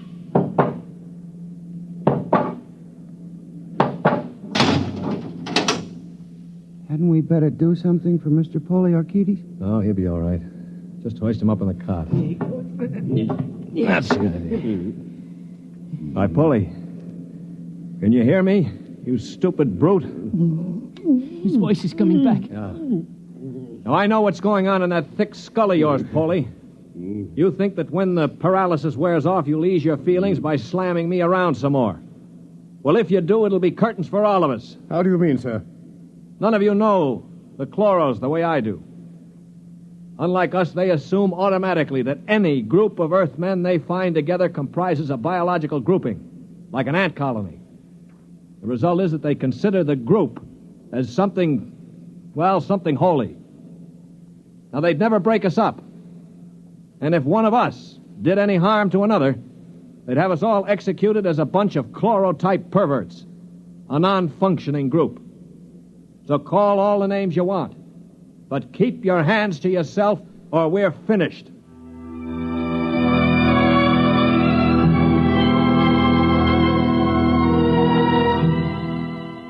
My little speech had a sobering effect on the group. For the next 24 hours, we did little besides eat our rations and think. I tried to evaluate them. The colonel I had figured for an old windbag. Polyarchetes was a hate-filled brute. LeBlanc would crack first. He was like a frightened child. Mullen was a nonentity, a mouse instead of a man. Everything he did seemed prissyish. His voice had the quality of furtively rustling underbrush. How long did you say the trip would take, Mr. Stewart? Well, the chloro said about 2 weeks. Gentlemen, if I may interrupt. Colonel? Now, it has occurred to me that perhaps you know of some weakness that might enable us to overcome these chloros. The only weakness they've got is that they can't stand oxygen. Oh, but there must be some way to get the best of them, man. After all, there are only two. Before I answer, Colonel, I have to know your motive. Is it to save your own skin or help Earth win the war? Oh, dash it, man, to help our side, of course. What we're looking for is the way to save the ship for Earth without losing our lives, yes? Well, all right, let's take a vote then. LeBlanc? I have a wife waiting on Earth, Mr. Stewart. I do not want to die. Uh-huh. Hero number 1. What about you, Mullen? I don't see how we could accomplish it without... Hero number 2. Well, Polyarchetes? When I kill Chloros, it will be with my bare hands. On their planet, I will kill dozens, I promise you. 3 down. Well, Colonel, don't you want to march to glory, an old militiaman like you? Your attitude is very cynical and unbecoming, Stuart. I see. Well, then I'll have to blow the ship up myself. Stuart! Don't worry, Colonel. I don't intend to be a dead hero. Of course, there is a way we might do it. What did you say, Mr. Mullen? There's a spacesuit and magnetic boots stored in that locker over there. We might be able to reach the control room from the outside of the ship. The outside? But how would we get outside? Well, this compartment has a sea-chute. It must. What is a sea-chute? A sea-chute, my boy, is a casualty chute. It doesn't get talked about much, but all the main compartments have them. They're just little airlocks down which you slide a corpse. Burial in space. Oh, blast it, Mullen. Suppose you did get outside. How could you re-enter the ship? Through the steam tubes, the ones they use to guide the ship. Wait a minute, Mullen. What do you know about steam tubes? I thought you were a bookkeeper.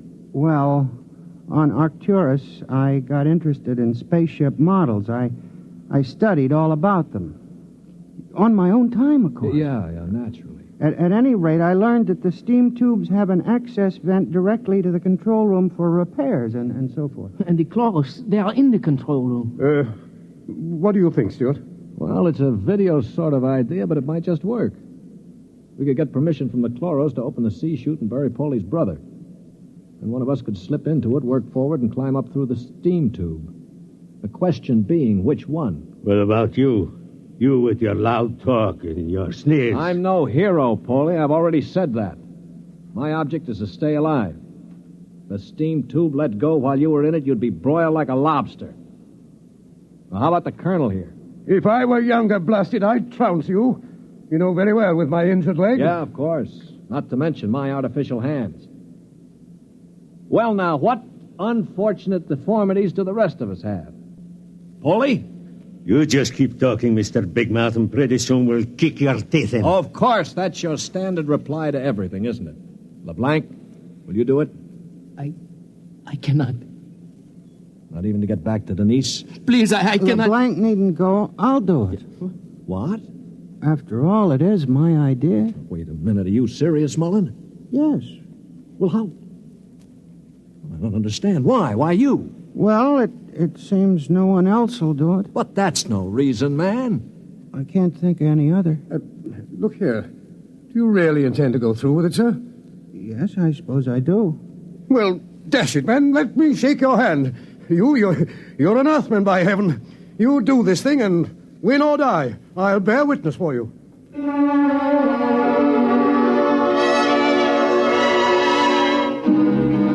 It was quite a moment. Mullen the Mouse had suddenly turned into a man. He just stood there awkwardly while the colonel puffed his hand. Poliorcetes seemed stunned. LeBlanc was wide-eyed. And I? Well, I was in a peculiar position, one in which I rarely found myself. I had absolutely nothing to say. That ought to bring them. I hear one.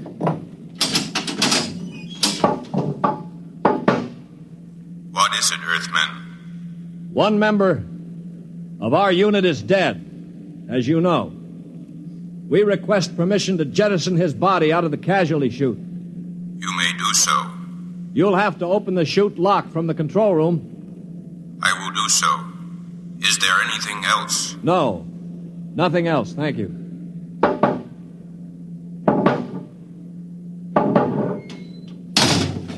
Oh, boy.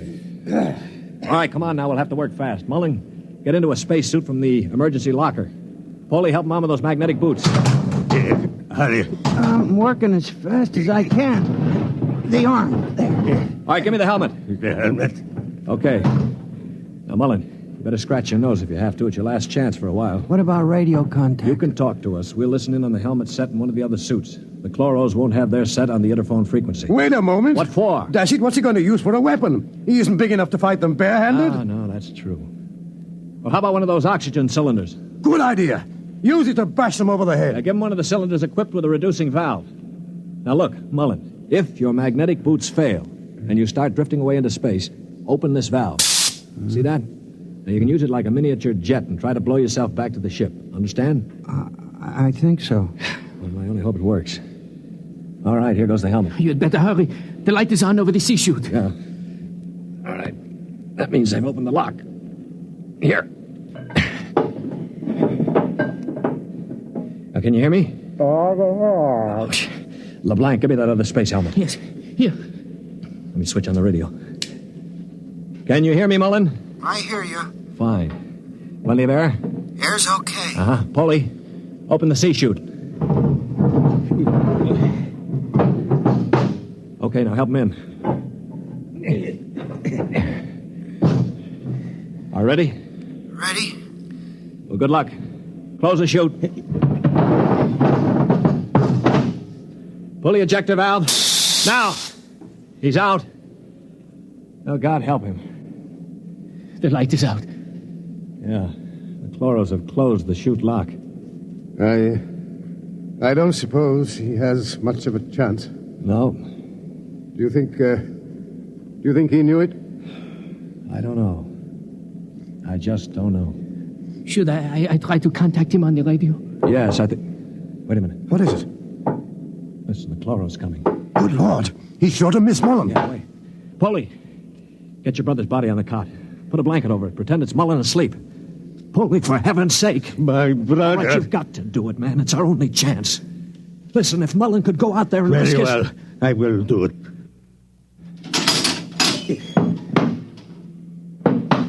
Earthmen, Yes. you have jettisoned the body? Yes. Good. Is there something further we can do? No, We are very tired. Our grief is very great at losing one of our unit. We would like to rest alone. I will respect your wishes. I see that one of your units sleeps already. Yes, Mr. Mullen was overcome with grief. I leave you. Oh, brother. Polly, I thought sure you were going to rush him. With that brave little guy out there. What do you think I am, anyway?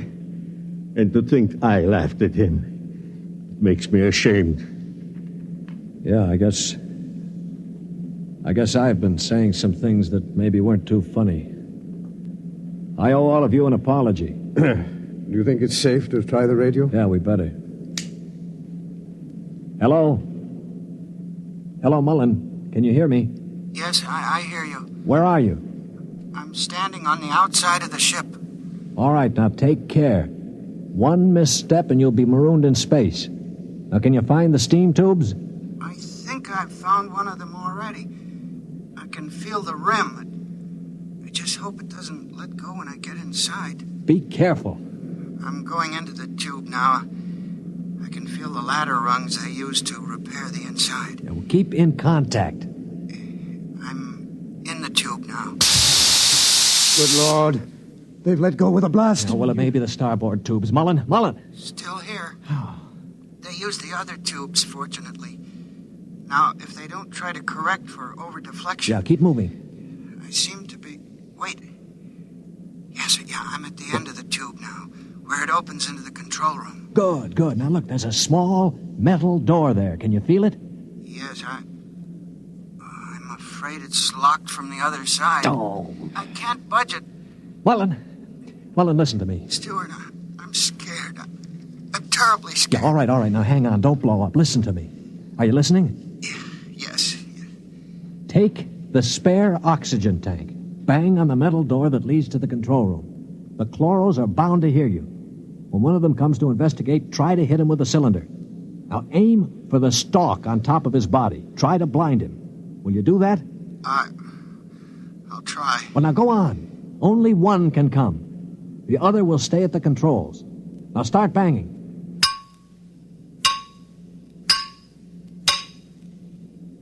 Any luck? No, Wait, I hear something. Something's opening the lock. The door now. I hear... Ah! Mullen, what happened? Mullen, can you hear me? Mullen!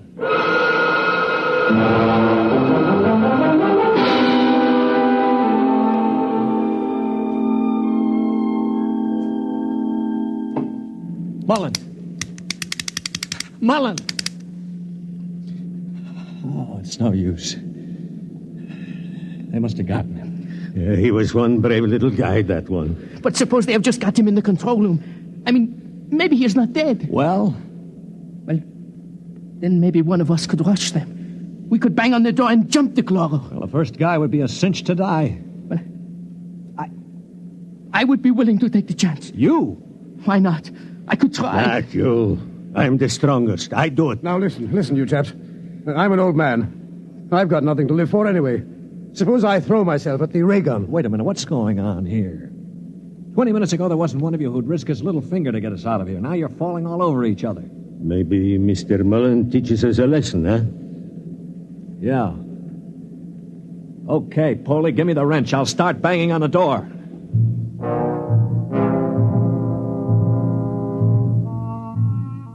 They say that selflessness is contagious.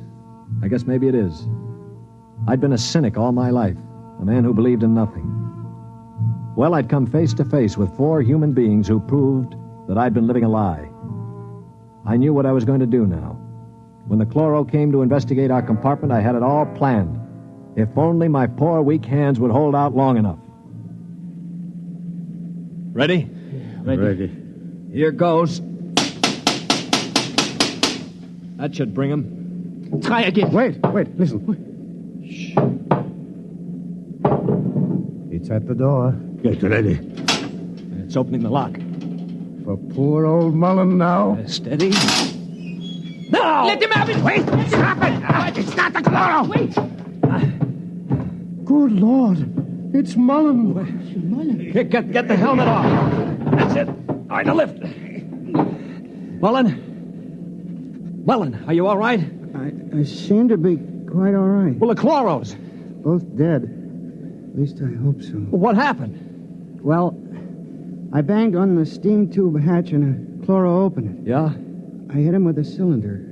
It blinded him, I guess, but didn't kill him. He grabbed me and pulled me into the cabin. In the struggle, he broke my transmitter. That's why I couldn't talk to you. Finally, I managed to club him down. Well, what about the other one? The other one almost got me. It must have heard the scuffle and came into the cabin with a ray gun. What I did, I guess, was pure reflex. The cabin atmosphere was chlorine, of course, and the greenie didn't have a spacesuit on. So I just turned on the oxygen valve in that spare tube. It was like spraying an insect with poison. Well, you're a brave man, Mullen. I'd have been scared to death. Mullen, what is it? Mullen.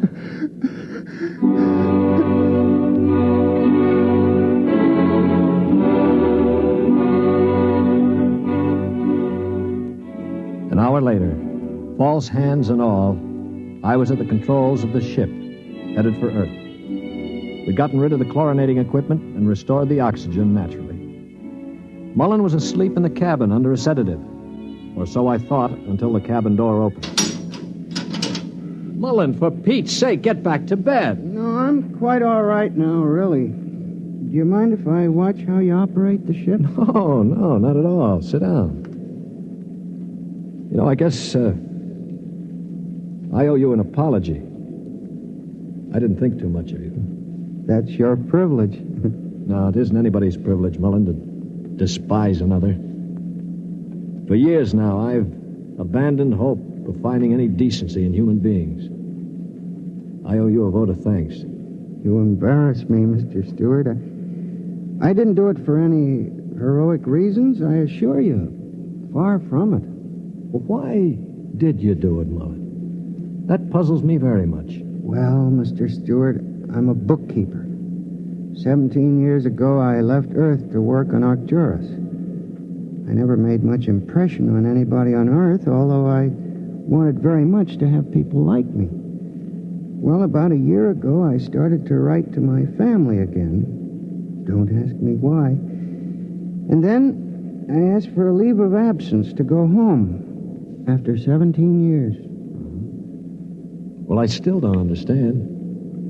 It wasn't patriotism or love of a woman or money or any of those things. What was it? Mr. Stewart, haven't you ever been homesick?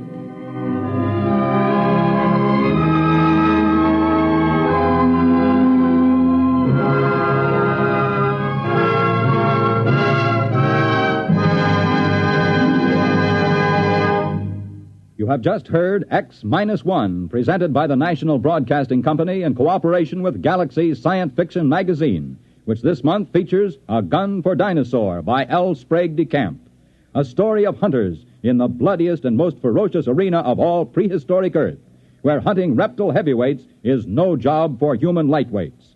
Galaxy Magazine on your newsstand today. Tonight, by transcription, X-1 has brought you The Sea Shoot, a story from the pages of Galaxy, written by Isaac Asimov and adapted for radio by George Lefferts.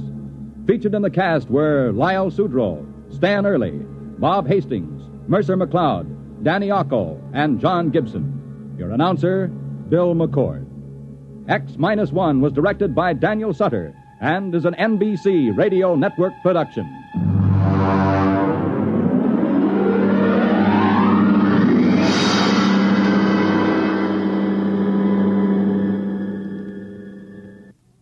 Next week, on a distant planet in a forgotten colony of Earth, a man is ordered to commit a murder.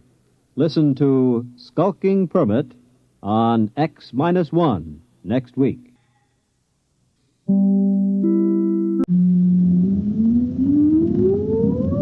Countdown for blast off. X minus 5, 4, 3, 2, X minus 1, fire.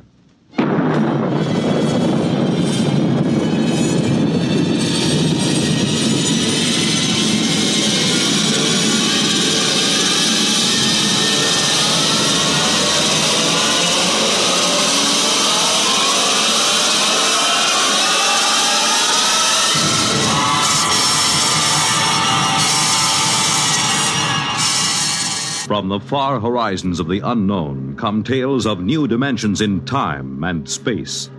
These are stories of the future, adventures in which you'll live in a million, could be years, on 1,000 maybe worlds. The National Broadcasting Company, in cooperation with Galaxy Science Fiction Magazine, presents X minus 1.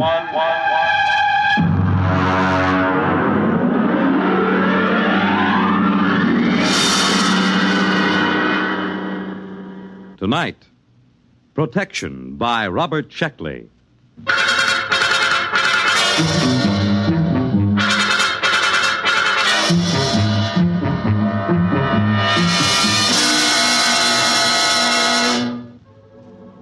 There will be an airplane crash in Burma next week, but it shouldn't affect me here in New York. And the thieves certainly can't harm me, not with all my closet doors closed. No, the big problem is Lesnarizing. I must not Lesnarize, absolutely not. As you can imagine, that hampers me. And to top it all, I think I'm catching a very nasty cold. The whole thing, including the cold, started on the evening of November 7th. I was walking down Broadway on my way to Baker's Cafeteria with Charlie Lester. He's in one of my physics classes, and we were both feeling pretty lightheaded. Boy, I've had tough exams in my day, but that was... You got a cold? No, I haven't got a cold. My eyes just water, my nose runs, and I sneeze because I'm essentially a masochist. Actually, it is psychosomatic. I hate my mother and my father. Of course I've got a cold. What do you think? Well, look, don't give it to me. I've got a heavy date with a Barnard Jr. this weekend. My boy, there is no such thing as a heavy date with a Barnard Jr. Never mind. Just don't blow any germs my way. Well, as a matter of fact, I'll leave you completely.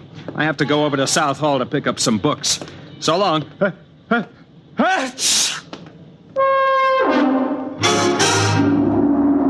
At the moment Charlie left me, I had in my pocket 5 coins, 3 keys, and a book of matches. Just to complete the picture, let me add that the wind was coming from the northwest at 5 miles per hour. Venus was in the ascendancy, and the moon decidedly gibbous. You can draw your own conclusions from this. I reached the corner of 114th Street and began to cross. The truck! Watch out for the truck! Watch out! Huh? What truck? Who? What? Well, there's no truck on the street. What? Oh, well, thanks, friend. If you hadn't warned me, I'd... Hey, where are you? Who said that to me? Where are you? Can you still hear me? Well, sure I can. Where are you? There isn't anybody here. Where are you? Gronish. Is that the referent? Refraction index. Creature of insubstantiality. The shadow knows. Did I pick the right one? What, you're invisible? That's it. I knew the concept was somewhere in you. Well, what are you? A Valadusian Dirg. A what? I am... would you mind opening your larynx a little wider, please? You see, I am using your subvocalizations to communicate. Now, breathe deeply. That's it. That's it. That's better. Well, let's see now. I am the spirit of Christmas past, a creature from the Black Lagoon, the bride of Frankenstein. Now, hold on. What are you trying to tell me? That you're a ghost or a creature from another planet? Same thing, obviously. Oh, well, that makes it all perfectly clear. Any fool can see that a disembodied voice must belong to someone from another planet. Exactly. I'm invisible on Earth, but my superior senses spotted approaching danger and warned you of it. Well, thanks. Thanks anyway about that. Well, what are you? One of those strange voices that warns Aunt Minnie to stay out of the elevator? Which then crashes to the basement? Something like that. Well, goodbye. What's the matter? Well, not a thing, except that I seem to be standing in the middle of 114th Street talking to an invisible alien from the farthest reaches of outer space. I suppose only I can hear you. Well, naturally. Oh, great. Well, you know where this sort of thing will land me. The concept you are sub-vocalizing is not entirely clear. Now, look, please, go back to one of my childhood traumas where you came from and let me alone. Thanks for the warning about the truck. Good night. Where are you going? I am going to a saloon down the street, much frequented by Columbia students. Won't you talk with me? Look, please, will you cut it out? There are two girls watching me now. But you must talk to me. The real subvocal contact is very rare and astonishingly difficult.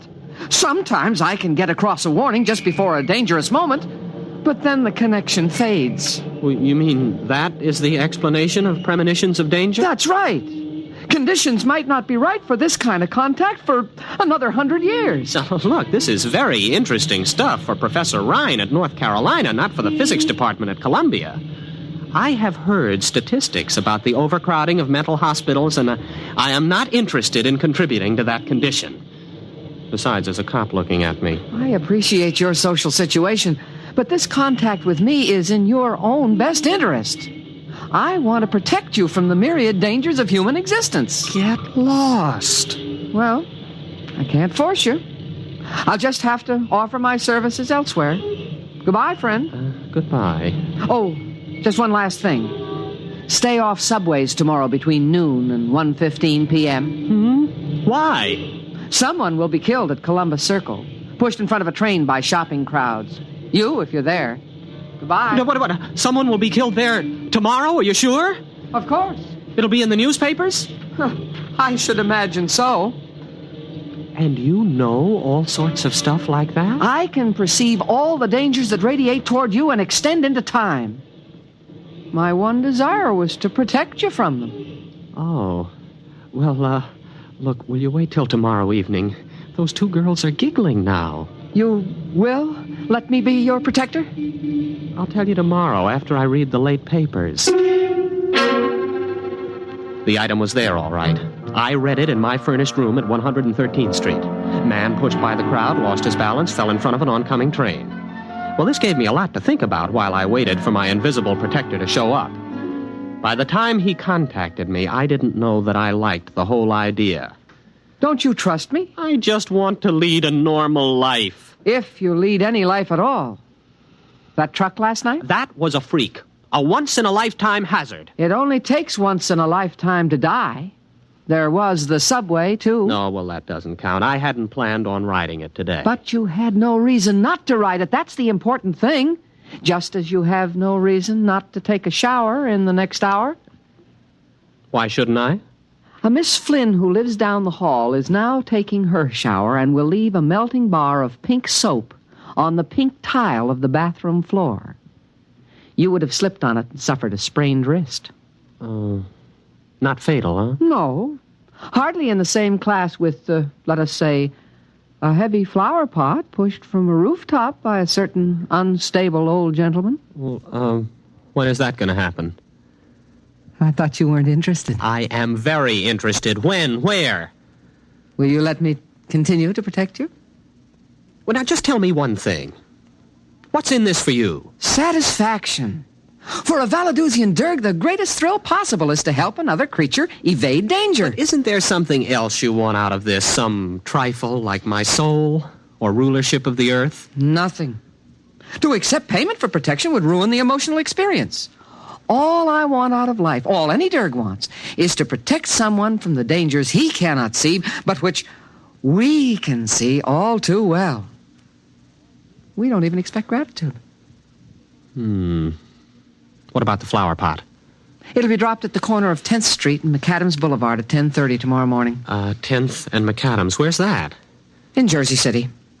Well, now, I've never been to Jersey City in my life. Why warn me about that? I don't know where you will or won't go. I merely perceive dangers to you wherever they may occur. What should I do now? Anything you wish. Just lead your normal life.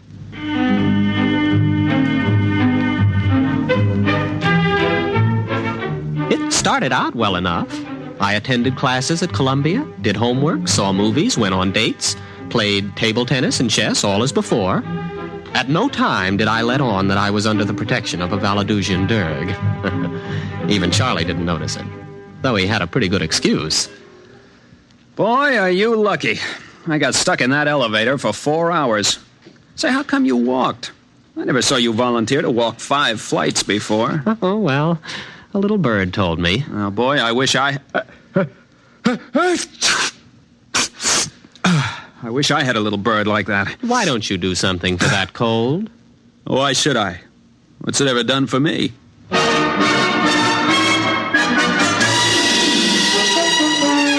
Not even the Derg had warned me about Charlie's bad jokes in time. But he did his best. And once or twice a day, he'd come around and report. Loose grading on West End Avenue between 66th and 67th Streets. Don't walk on it. Of course, I wouldn't. Once I got used to it, it gave me quite a feeling of security. But the Derg soon became overzealous on my behalf. He began finding more and more dangers. Look out for an overhanging sign on the Hotel Nacional. Where, 48th Street? Mexico City. Don't go to the hockey game tonight. Where? At Toronto. Look out for the Elm Street bus. Philadelphia? Omaha. Don't go surf riding today. What? Surf riding? Where? Papiti. Now, just wait a minute. Do you plan on reporting every potential danger on Earth? Oh, these are only a very few that you may be affected by. In Mexico City and Papiti? Why not confine yourself to the local picture? Greater New York, let's say. Locale means nothing to me. I must protect you from everything.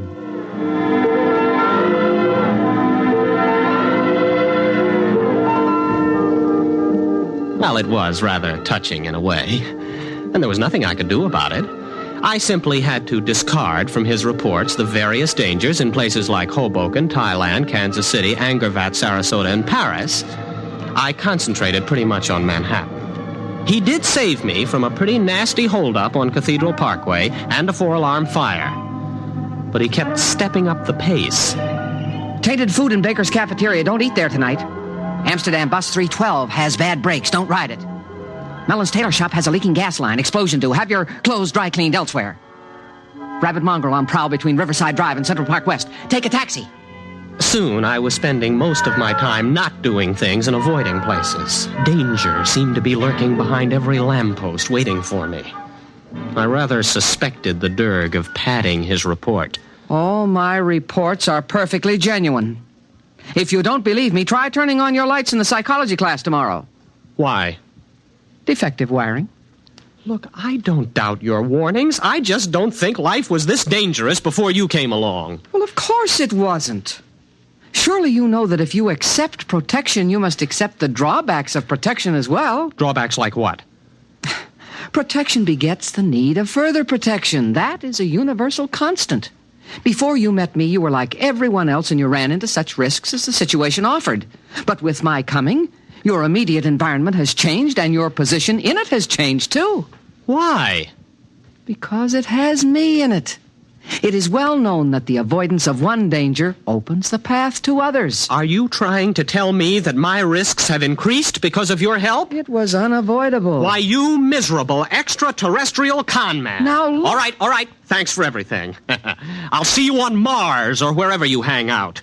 You don't want any further protection? You guessed it. Don't slam the door on your way out. But what's wrong? Your risks have increased, but my capacity for detection is more than ample to cope with it. I'm happy to cope with it.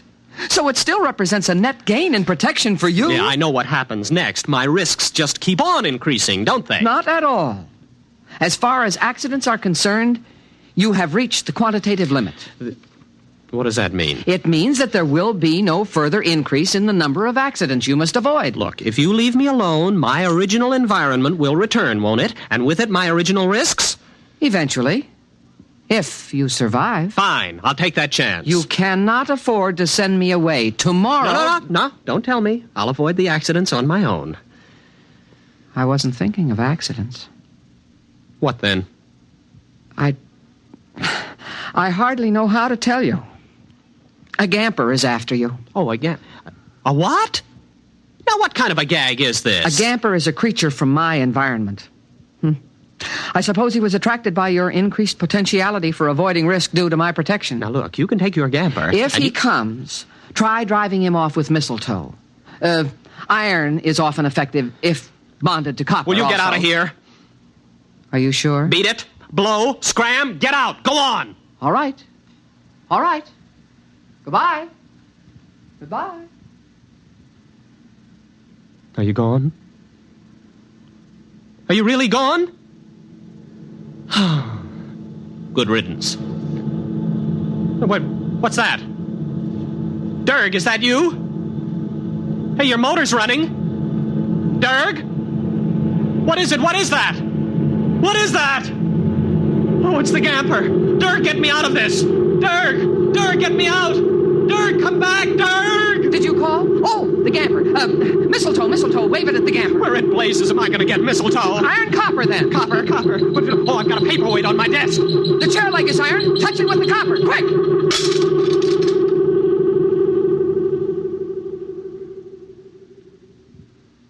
You see? You need my protection. The Gamper almost got you. Yes. Yes, it sure did. You'll need some things. Wolfbane, amaranth, garlic, graveyard mold. But the Gamper is gone. Yes. However, the grailers remain, and you'll need safeguard against the leaps, the figs, and the melgarizer. I'll give you a list.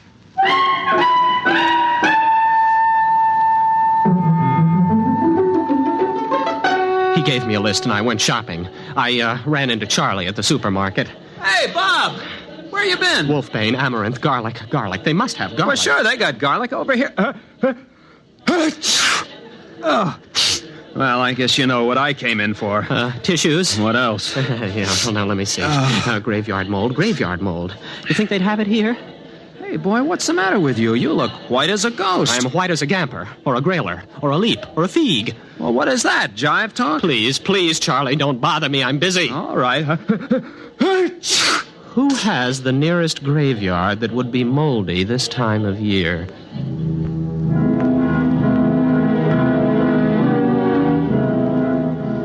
It was a game between these extraterrestrials, and I was in it. Some of them wanted to kill me, some to protect me. None of them cared for me, not even the Dirk. And the situation was all my fault. At the beginning, I had the accumulated wisdom of the human race at my disposal. That tremendous and distinctive hatred of witches and ghosts, the irrational fear of alien life.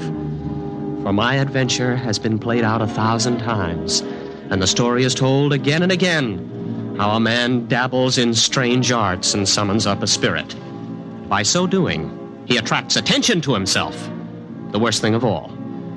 So I was welded inseparably to the Dirk, and the Dirk to me. Until yesterday, that is. Charlie came to my room to visit.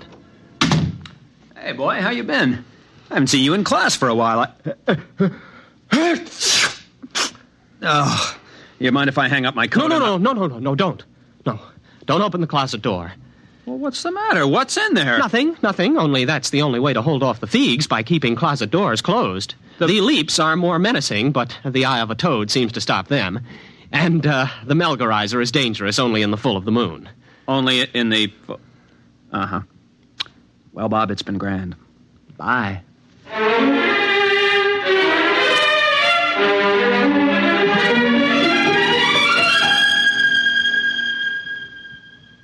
You are in danger. What? Who? What again? What is it this time? It is the Thrang who pursues us.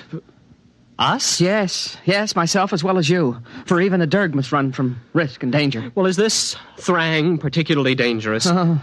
Very. Well, what do I do? Snakeskin over the door? A pentagon? Burn incense? Anything? None of these. The Thrang must be dealt with negatively by the avoidance of certain actions. All right. What shouldn't I do? You must not Lesnerize. I must... Lesnerize? What's that?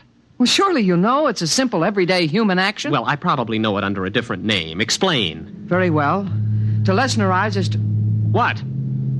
It is here. The Thrang. The Thrang is here. Dirk, where are you? What should I do? This has me.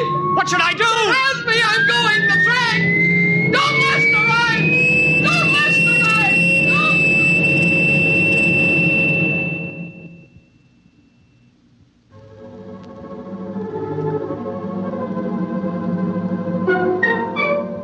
So I'm sitting tight now. There'll be an airplane crash in Burma next week, but it shouldn't affect me here in New York. And the thieves certainly can't harm me. No, not with all my closet doors closed. No, the problem is Lesnarizing. I must not Lesnarize, absolutely not. If I can keep from Lesnarizing, everything will pass and the chase will move elsewhere. It must. All I have to do is wait them out. Trouble is, I don't have any idea what Lesnarizing might be. A common human action, the Derg said. Well, at the moment, I'm avoiding as many actions as possible. I've caught up on some back sleep, and nothing's happened. So that's not Lesnarizing. I went out and bought food, cooked it, and ate it. That wasn't Lesnarizing. I'm telling you the story, and that isn't Lesnarizing. I'll get out of this yet. I will get out of it. I'm going to catch a nap now. I think I've caught Charlie's cold. I think I'm going to have to...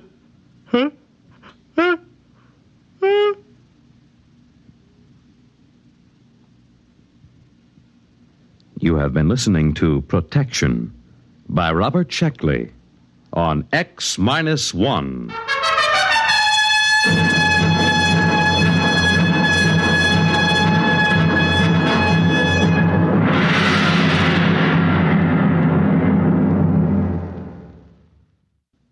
X-1 is presented by the National Broadcasting Company in cooperation with Galaxy Science Fiction Magazine, which this month features Survival Kit by Frederick Pohl.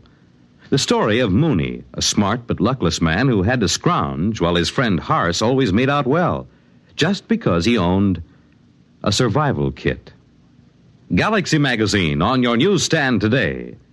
Tonight, X-1 has brought you Protection, a story from the pages of Galaxy, written by Robert Sheckley and adapted for radio by Ernest Kenoy. Featured in our cast were William Redfield as Bob of the final and fatal sneeze, Elliot Reed as his breezy pal Charlie, and William Keane as the foreseeing Derg.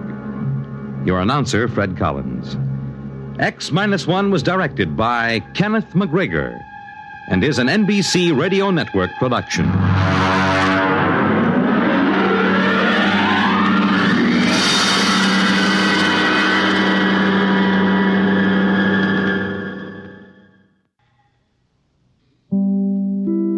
Now stay tuned for X-1 on NBC.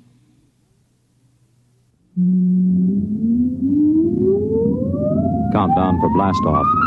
X-5, 4, 3, 2, X-1, fire.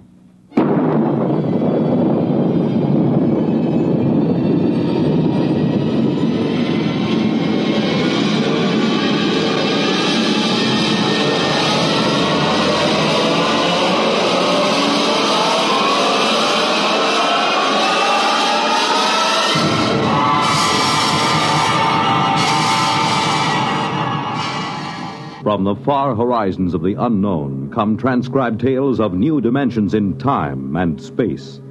These are stories of the future, adventures in which you'll live in a million, could be years, on 1,000 maybe worlds. The National Broadcasting Company, in cooperation with Galaxy Science Fiction Magazine, presents X-1.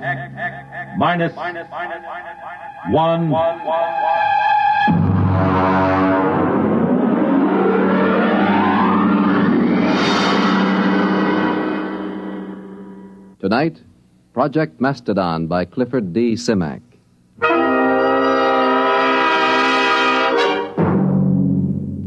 Mr. Secretary, may I present Mr. Hudson of, Macedonia. Macedonia. Mr. Hudson, this is the Secretary of State. Honored, sir. Now, as Chief of Protocol for the Department, I've informed All him... right, Mr. Kingston, I haven't much time. I'm due at a meeting of the Senate Foreign Relations Committee at 2. If you pass Mr. Hudson in, I'll assume everything is quite proper. Now then, Mr. Hudson, I understand you've been here several times seeking recognition for your, country. Well, that's right. I had a hard time making your staff believe I was in earnest. And are you, Mr. Hudson? Oh, very much so. You are an American, Mr. Hudson. I assume you are acting as a representative for Macedonia rather than as a principal in the matter. Oh, no. I claim dual citizenship, sir. I am a Macedonian. You pardon me, but I've never heard of your country. Well, it's a new nation, but quite legitimate. We have a constitution, a democratic form of government, duly elected officials, and a code of laws. We are a free, peace-loving people, and we are possessed of a vast amount of natural resources. And Please tell me, Mr. Hudson, just where are you located? I gathered it was somewhere in Asia? Oh, no. Technically, you are our nearest neighbors. That's ridiculous. Now, look here, Hudson, you can't... If you'll give me just a moment, Mr. Secretary, I have considerable evidence. I'll have to ask you to leave. I'm sorry, sir. Go ahead, Mr. Hudson. You've submitted a document signed by a certain Wesley Adams. Well, he's our first president. You see, we'd like to establish diplomatic relations. After all, we are a sister republic. We'd like to negotiate a trade agreement, and, of course, we'd be grateful for assistance under the foreign aid program. Naturally. Who wouldn't? Mr. Secretary. All right, Kingston. We're prepared to offer something in return for, one thing. Sanctuary. Sanctuary? I understand that in the present state of international tensions, a foolproof sanctuary is not something to be sneezed at. All right, Kingston, I think we've had enough. Show Mr. Hudson out.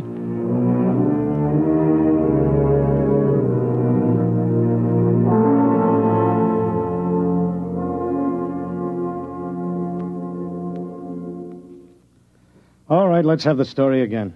Look, mister, I don't want any trouble. Just tell the story again. You want to cooperate with the FBI, don't you? Sure I do. Sure, but I just don't want any trouble. All right, start over. You found the briefcase in the booth. Yeah, that's right. I brought my beer over from the bar, you know? And this fella just went out a minute before, so I figured he must have left it. I run after him. You didn't see him, though? No. So I just kind of looked in the briefcase. You know, I mean to identify it. That's all. I don't steal. Then you came to us. Yeah, that's right. I mean, after all, when I saw that stuff, well, I just figured I was way over my head, you know? All right. Don't say anything about this, do you understand? We'd rather you just forgot the whole thing. Oh, sure. Listen, some things I don't want to remember. You know?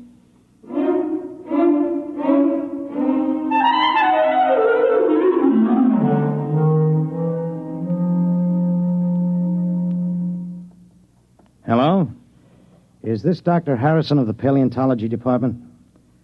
This is Mr. Jenkins at the Federal Bureau of Investigation. We have some movie film we'd like you to look over. Huh?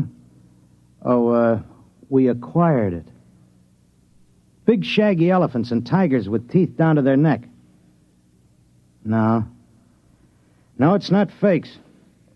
Our labs are sure of that. Whatever is on those films is real. No, we don't know. That's why we called you. We haven't the slightest idea where those pictures were shot. We can't even guess.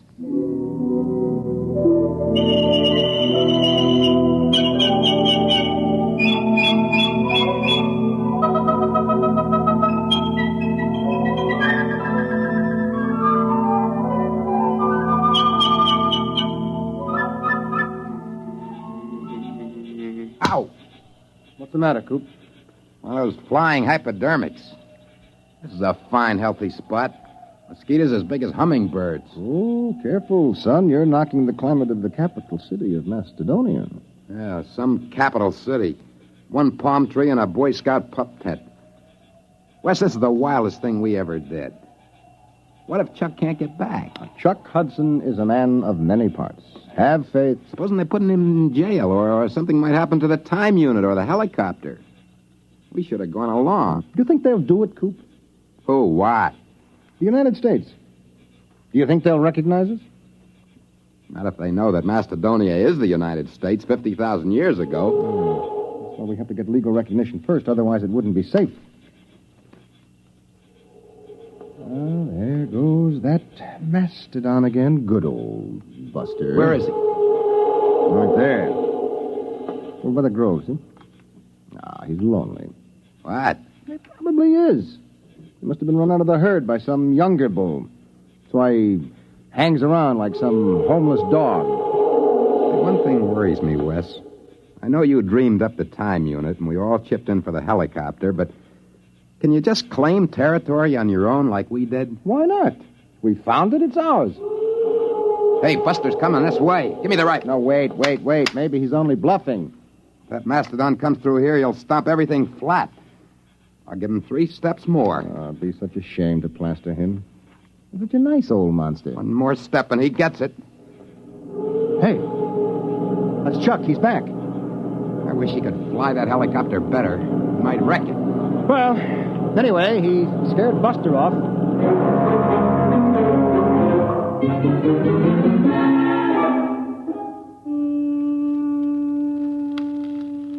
Poke those fires up, Wes. No, they're high enough, Coop.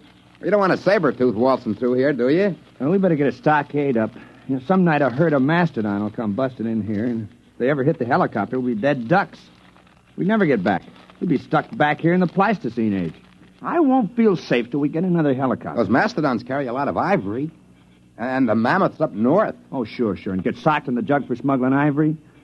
The only way to cash in on the time unit is to get diplomatic recognition for Mastodonia. We've got a good case. You said so yourself. What, a saber-tooth? Down by the Grove. I don't like that. Sounds closer. Hey, poke up that fire, will you, Coop? Oh, well, that's Buster. There he is. He's tangling with a saber-tooth. I'll lay 3 to 5 on Buster. Cat's drawing blood. I'll take $5 of it. Come on, Buster. Roll on him, will you? Cat's on his head now. Hey, he's coming this way. Look out! Wes, turn him. Shoot. Hey,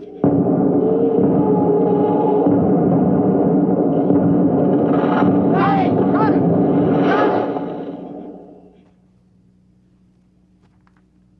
Is he dead? Yeah. The tiger's gone. He won't get far. Neither will we. Oh, no. No. Yeah, good old Buster. Trust him to drop dead right across the helicopter. Well, we can fix it, can't we? We probably won't even be able to roll Buster off of it. The rotor blades are twisted and the frame is a mess. A total mess, gentlemen. We are in trouble. Mastodonia faces a crisis.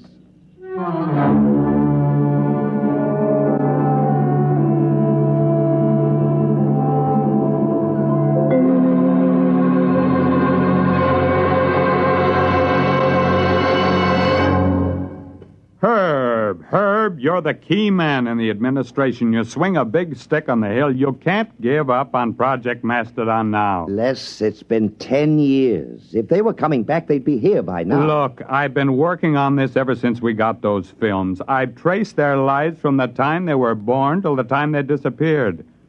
Adams was the brains. The other 2 were quite capable of helping him carry it out.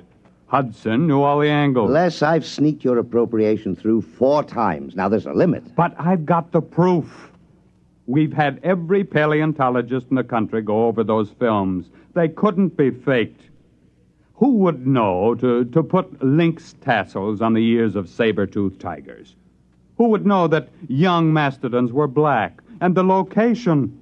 We tracked down Adams' farm just from landmarks in the prehistoric landscape in those films. We've got to contact them. Look, Les, even assuming it's all true, a planet has only a grand total of resources.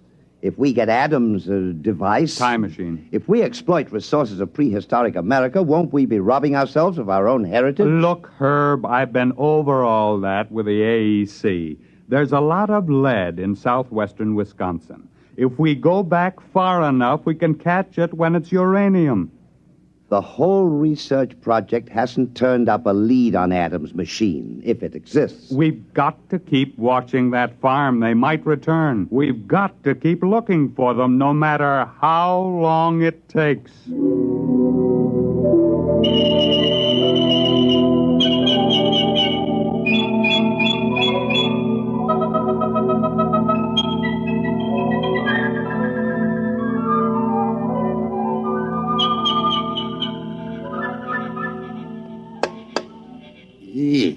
Listen, Wes, we can't stay around here much longer. Old Buster's getting a little too strong. Yeah, well, I'll have the time unit clear the helicopter in a few minutes. Then we'll just have to move camp upwind. Look at him.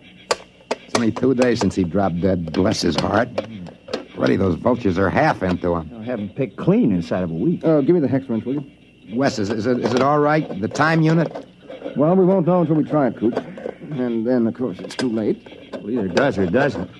Problem is, how are we going to use it without the copter? Well, couldn't we take a chance on using it on the ground? No, we have to get up in the air. You don't want to take a chance of arriving in the 20th century about 6 feet underground. Wait a minute, Wes. It's got to be higher here than in the 20th century. Look, these hills have stood here since the Jurassic era.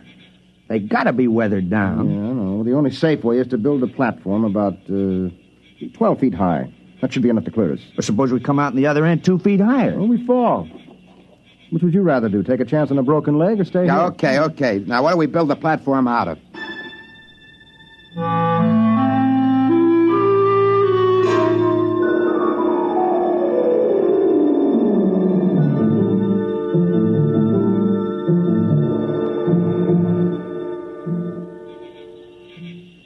There you are, Wes. All right, I got it.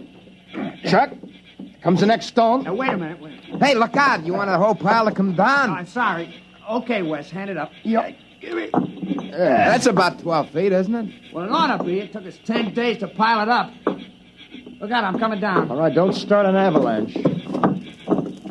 Well, pretty soon we'll be able to start all over again. Mm-hmm. If the unit works. Yeah, that isn't all. We don't have any proof we've been back here. We'll be stone broke. Another helicopter would cost $30,000. Can't walk into a bank and borrow 30 grand to take a short trip to the Stone Age. Wes, where do you figure we are? I mean on a farm. Well, I think we're clear of the barn and the silo. I hope so. The way I figured, we're astraddle that barbed wire fence at the south end of the orchard. Well, we might as well give it a try. All right, I'll get the unit. You two climb up on top of the pyramid.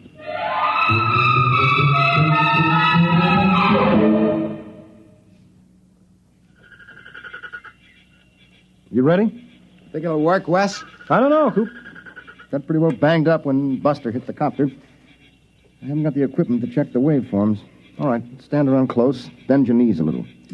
Might be quite a drop. Go ahead. Push the button. Okay.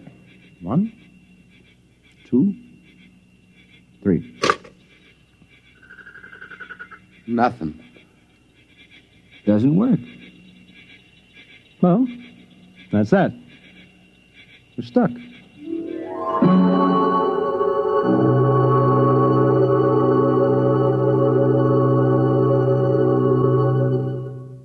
I'm sorry, Les. There's nothing you can do, Herb. You've been out of government for 5 years. If there's anything I can do, the board of directors instructed me to offer you... No, thank you. Well, what are you going to do? I mean, now that you're retired. I bought a farm. Oh? In Wisconsin. Well, you haven't given up, have you? I'm the only one. They closed Project Mastodon down 3 years ago, and they've been hinting ever since that I'd be happier retired. Old Bowers, he's the crackpot from Project Mastodon. I'm sorry, Les, but it has been 20 years. Yes, it has. But think of it. From a military point of view, hidden bases in enemy territory itself, centuries removed in time, yet only seconds away. If we had bases like that and shelters... Relax, Les. It's all over. Sure. It's all over.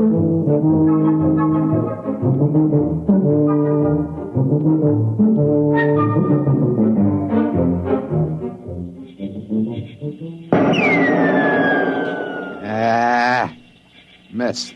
You should be more careful. We've only been stuck a month now. Someday we'll run out of ammo, and then it's bows and arrows. It's cold. There'll be snow soon. Coop, I'm worried about Wes. He takes it pretty hard. As long as he's tinkering on that time unit, he's happy. Oh, he isn't going to repair the unit. He hasn't got a chance. Back in the workshop with the tools, maybe. Well, anyway, the hunting's great. Well, maybe we better start saving bullets for big game. We won't be lords of creation around here long without our guns. Yeah, and if one of us gets sick or breaks a leg, well, nobody lives forever. Wes is the lucky one. He's got that time unit to tinker with. Come on. We better get back to camp.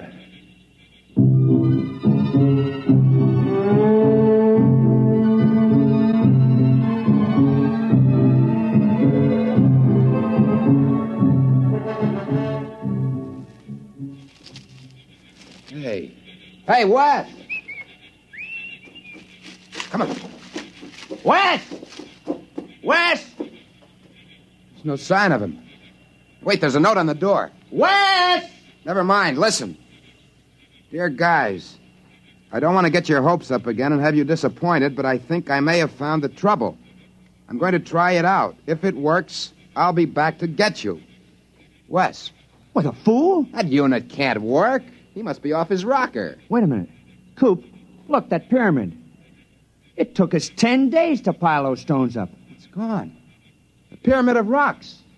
It's gone.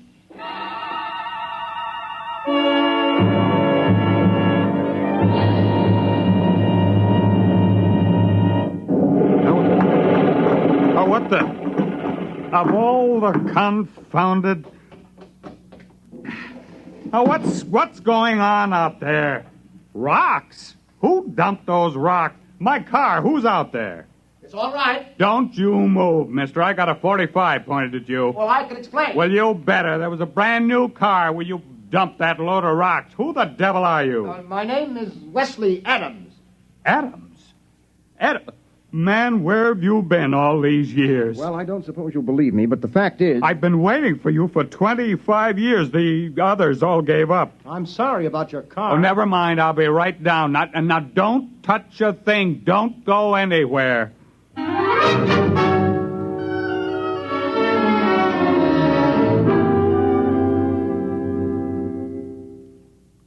Can't be 25 years. It's only been a few months in Macedonian time. 25 years. Man, it's been a long wait. The unit must have been badly calibrated. You see, it isn't accurate for more than 50,000 years at a jump if the setting is moved. Well, we better call Washington. I imagine you'll want the same terms as before. Terms? Recognition, economic aid from Macedonia, defense pact. Listen, Adams, you've got those saps over a barrel. You can get anything you want now. The unit. I'll have to calibrate to the day to go back for them. Oh, don't worry about it. You can have every scientist in the country working on it now. Oh, you've got them right where you want them. Hello? Long distance. This is Major General Leslie Bowers, retired. I want to put a call to the President of the United States, White House, Washington. You can tell them I'm placing the call for the President of the Republic of Macedonia.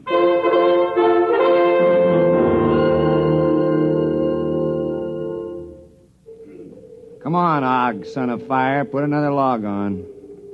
It's cold. It's good cold storage for the furs.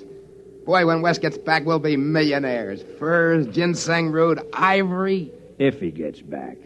It's been 5 years. He'll come back. I feel it in my bones. Well, he better find it before we get too old to enjoy anything. Unfortunately, there's no Social Security in Macedonia. Don't you worry. Wes is working on it right now. I can feel it.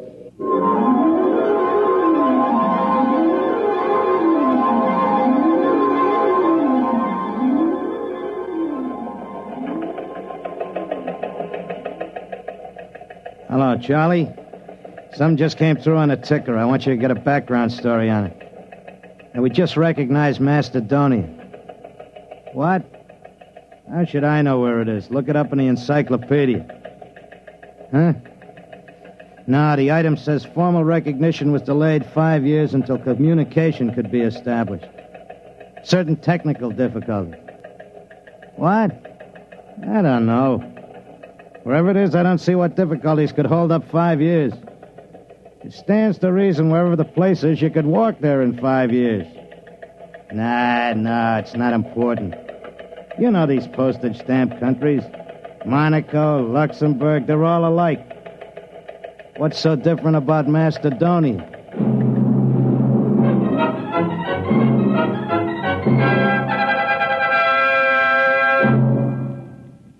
You have just heard X-1, presented by the National Broadcasting Company in cooperation with Galaxy Science Fiction Magazine, which this month features the Theodore Sturgeon novelette, The Skills of Xanadu.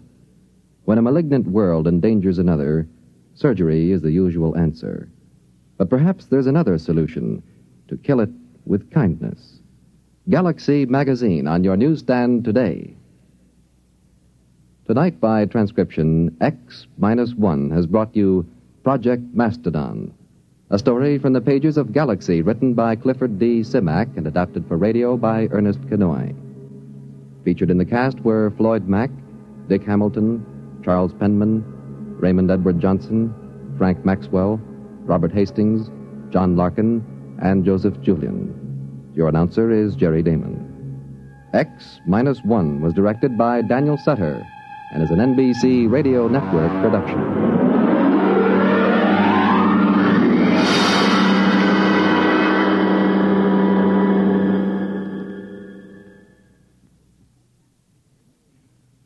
Listen next week for the Murray Leinster story, If You Was a Mocklin, a tale in which the childlike natives of a strange planet pull a real switch on a red-headed female witch, and everyone doubles in brass. That's next week on X-1. In just a moment, X-1, but first... A familiar theme that introduces some of the sweetest music this side of heaven. The music of Guy Lombardo and his Royal Canadian. And beginning Monday, July 30th, NBC Bandstand brings you live 2 full hours of your favorite tunes by Guy Lombardo, Tommy Dorsey, plus wonderful arrangements by Freddie Martin and Wayne King. It's 4 top bands in person, joined by sparkling personalities like Burt Parks and Johnny Mercer, your Mr. Music. Remember, July 30th for the premiere of NBC Bandstand. And now stay tuned for X-1 on NBC.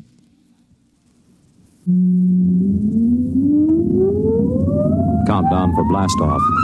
X-5, 4, 3, 2, X-1, fire.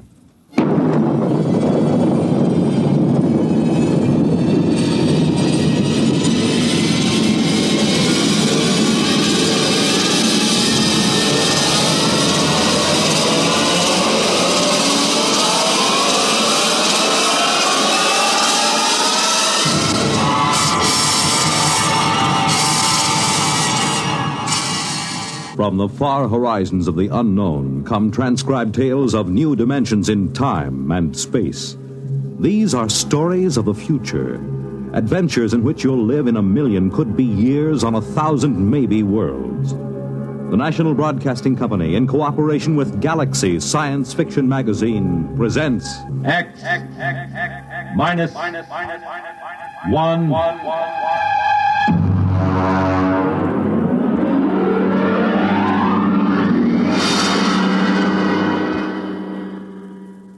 Tonight, The Stars Are the Sticks by Theodore Sturgeon.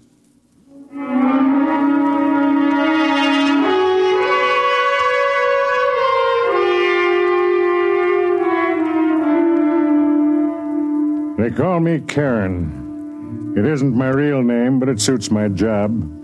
Karen, you may remember, ferried dead souls across the river Styx of Greek mythology. I ferried dead souls from the planet Earth out into the unknown of space.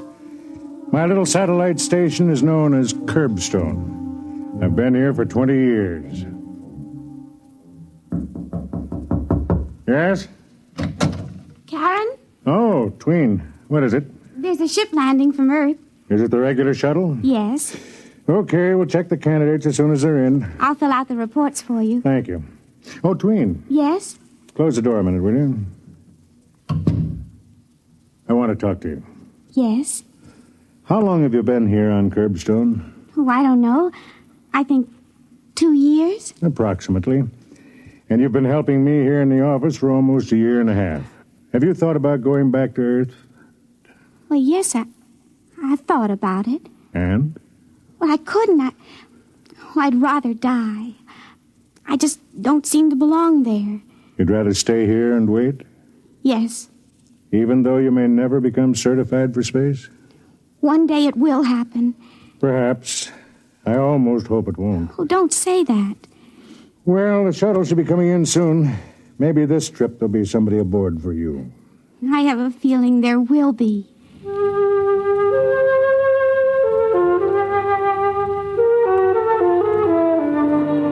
I suppose I ought to explain a little about Curbstone at this point.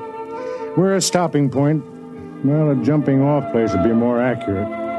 We get people from Earth who, for many reasons, cannot remain there. Some are antisocial, criminals of a sort. Some are misfits, individualists who cannot adjust to the rigid standardization. Some are just different, people who are physically different and who have been ostracized as a result. And a few are poets, those who have souls too big for the confines of Earth. They come to Curbstone and wait to be certified for space. And it's my job to send them out. They're waiting. How many of this trip? 2 men and a woman. One of the men... Yes? Nothing. Oh, I've known you too well to be fooled. Why, you're practically glowing. Did you speak to him? No. But you think perhaps he'll be the one to choose you? Well, I think perhaps... the way he looked at me. How? Well, he didn't think there was anything funny about me. He just looked. There is nothing funny about you. Oh, you're trying to be kind. You should know me better. I'm the original Billy Goat Gruff. Oh, I do know you better. You have a kind heart. Enough of that. Ask them to come in. One at a time.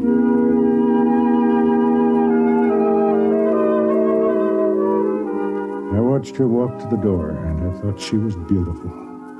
She was, but not in a way acceptable to the eugenics department back on Earth. Tween was an albino. She had silver skin and hair, and ruby-colored eyes. If I hadn't been such an old, fat fool. This way, please. Thank you. This is the senior release officer. He'll check you in. Thank you, miss. Your name, please. Well, don't you know it? No, I'm afraid I... Judd! Good Lord. Hello, friend. Judson, after all these years. I understand they call you Karen. Yes. Good, I'll call you Karen. Well, what in the name of misery brings you to Curbstone? Oh, I'm a candidate. But you, of all people, you had a good position and enough money. You didn't get into trouble, did you? Oh, the sort. Of what sort? When I was your student at the university many years ago, you taught me to enjoy my individuality. I tried to teach my students the same thing. The authorities wouldn't stand for it. I see. So I decided to take my chances in space. Are you aware of the risk? Well, not fully, or I probably wouldn't be here. Well, then let me acquaint you with the procedure here on Curbstone. Look out that window. What do you see? It looks like a spaceship on a launching platform. Exactly. That ship is aimed at the outer galaxies. It has enough fuel to reach its destination and land, but not enough to come back. I see. The people who come here to Curbstone have to be certified before they can take off in one of those ships. How does one go about being certified? There are 3 requirements. You must pass a physical examination and a mental examination. And the third? You must find an agreeable partner for the trip. A partner? A partner of the opposite sex who is willing to share her life, or death, with you from now until eternity. That could be rather difficult. When the Earth authorities agreed to Operation Curbstone, it was decided that it would be a method of colonizing the outer galaxies with Earth people. Therefore, these ships are built to carry 2 people. I see. Well, suppose I choose somebody and she doesn't want me. You wait. Just suppose I pass the physical and the mental tests, and I even find a partner. Suppose we get into the ship and are launched into space. What are our chances? Come here. This board shows a light for each ship that is en route in space. There, you see that one? That's a couple named Fort and Mary Ellen. They went out together last week, headed for the Deneb systems. As long as the light shows, they're all right. They haven't been destroyed by radiation or piled up on some asteroid or gotten into a time warp. We know from our years of launching couples here on Curbstone that 46% of them never make it. And of those that make it? We don't know. They have the equipment for survival, of course, but who knows what they'll meet on some strange planet. And still they go out, huh? Still they go out. When do I take the examinations? Well, you can start tomorrow if you like. I'd like to talk over old times with you right now, but I have to check the other 2 passengers you came up with. Certainly. Tween, would you come in, please? Tween assists me here. She, too, is waiting to find a partner for the trip. Yes? Tween, this is Judson. Judson's an old friend. He was a student of mine many years ago. Very happy to meet you. Yes, I know you are. Tween, tell the others to come in, please. Yes, sir. A remarkable girl. Remarkable looking, at any rate. Well, Tween will tell you where your quarters are. I hope we'll talk soon. Well, I hope so. Oh, by the way, that light on the board, Fort and Mary Ellen? What about it? Well, it just went out.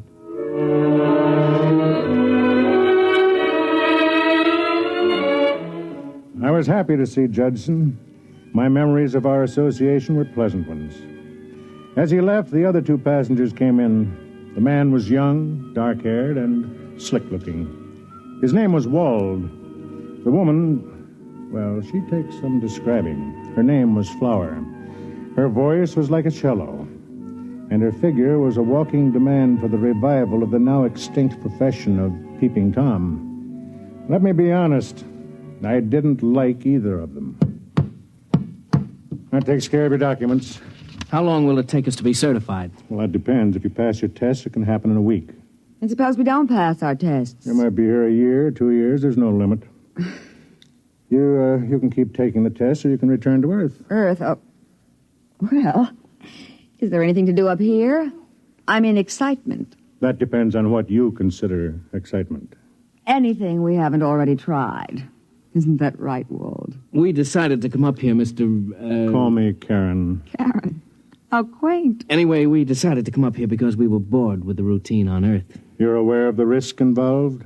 You mean we might not make it? Well, that's life, isn't it? Well, for some. For others, it's death. I don't like that kind of talk. You'll attend an orientation session tomorrow. I'll have my assistant show you to your quarters. Tween. Yes? Come in, Tween. I want you to meet Flower. How do you do? And Wald. Well, Curbstone is exciting already. Something different, darling? Oh, shut up. This is Tween. She'll show you where you live. Oh, a pleasure. A distinct pleasure.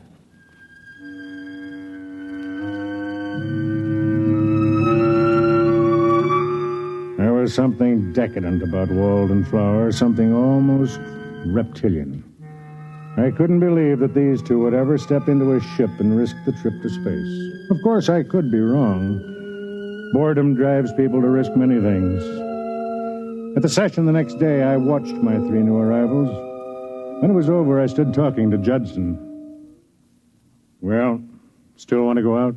Yes. Picked out a companion yet? Oh, yes. Really? Well, you haven't met anybody yet. I've met the person I'd like to go with. Mind if I ask who? Your assistant, Tween. You don't disappoint me, Jed. I fell in love with her the first time I met her, too. I haven't even talked to her yet, except to say hello and where's the commissary, but there's a quality about her like, well... Like a cool breeze on a hot summer's day. Well, you are smitten. At my age, I can afford to be romantic. Oh, excuse me, am I interrupting? Not at all. Judson, you know Flower. Yes, we met on the ship coming to Curbstone. I wondered if you were busy. Me? You. Well, not really. No. Good. Then you can take me down to the recreation room for some methyl caffeine. Well, I don't use it. That doesn't mean you can't take me. Well, you're Mr. Wald. Wald and I are just very good friends. Besides, he's busy right now. He's being shown around the satellite by this gentleman's assistant. Tween? That's her name. The peculiar one. Coming, Judson? I guess so. You excuse us? Certainly.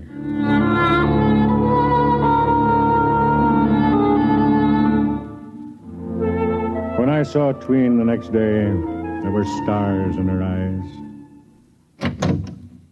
Good morning. Good morning. You're laughing. Am I? Your eyes are. I'm happy. Good. I think it won't be long now. Before what? Before I'm certified. Oh? I've met someone who really likes me. I see. Can you guess? No, who is it? Well, you know the dark-haired young man who came in yesterday with your friend Judson? Wald? Mm-hmm. We went down to the ship together, and he asked a lot of questions about it, and then we started to talk about us. He says he's wasted his whole life flitting from one diversion to another. Really? Now he says he's looking for something with some meaning.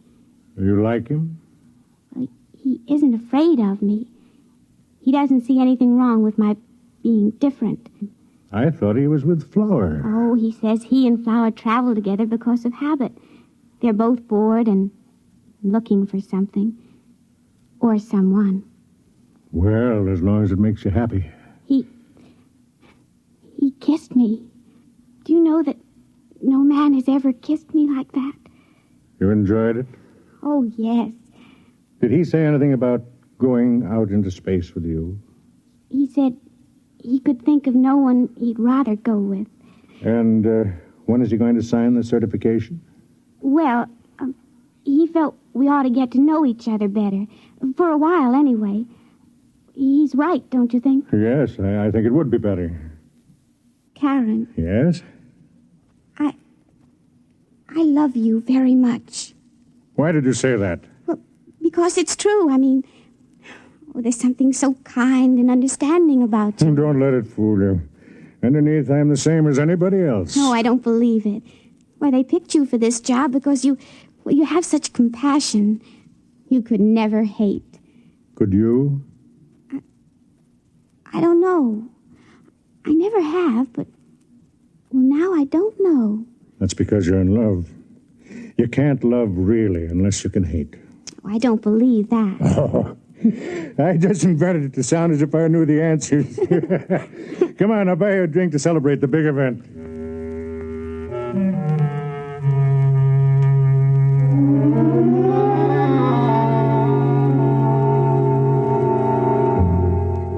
I watched her sip the drink, the tones of her skin coming and going with the pulse of her blood.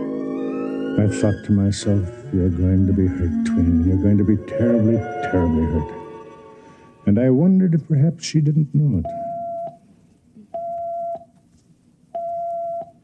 Well, Tween, another couple out into space.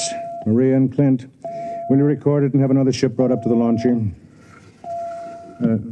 Tween. What? Oh, sorry, I was thinking of something else. Wald? Sort of. How long has it been now? 3 months. Long time, huh? Well, he wants to be sure. And you? Are you sure? Oh, yes. Nothing to do but wait, then. I have to go over to the hull division. Will you take over? Yes.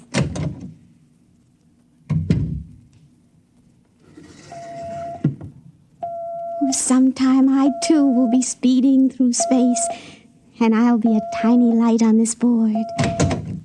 Hello there. You mind if I come in? Oh, not at all. Where's Fatso? Karen? Oh, he isn't that fat. He's fat enough. Where is he? He went over to the hull division. This is a nice layout. Did you come to see me or the layout? You know I came to see you. Matter of fact, I wanted to talk to you about something. Well? The party tonight at the rec center. Well, what about it? We're going, aren't we? I can't make it. Was something wrong? I'm meeting somebody else. Oh. Flower. I see. Oh, come on, now don't look so hurt. Flower and I have bummed around together for years. Well, I thought she and Judson... Oh, don't be ridiculous. Well, they spend all their time together. Oh, you don't know Flower. She likes to experience new things. When they get to be old, she tosses them away. All except me. And you? Do you like to experience new things and toss them away? Look, I'm sorry, Tween, but it's just the way I am. Like Flower. Like Flower. We're two of a kind. Would you do me a favor? Why not? Make it a clean break. Don't try to see me again or tell me any more lies, even though I want to hear them. Okay. And thanks. Thanks. For these 3 months, even though they've been make-believe. At least I've had them. Well, I'll see you around. Yeah. I'll see you around.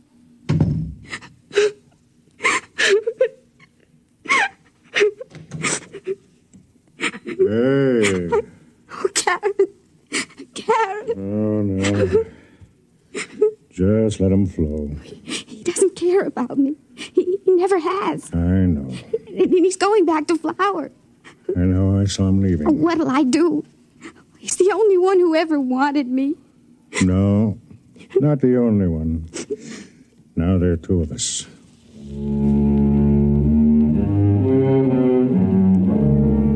question that kept going through my mind was, what next? How long was Walt going to hang around Curbstone before he decided to go back to Earth?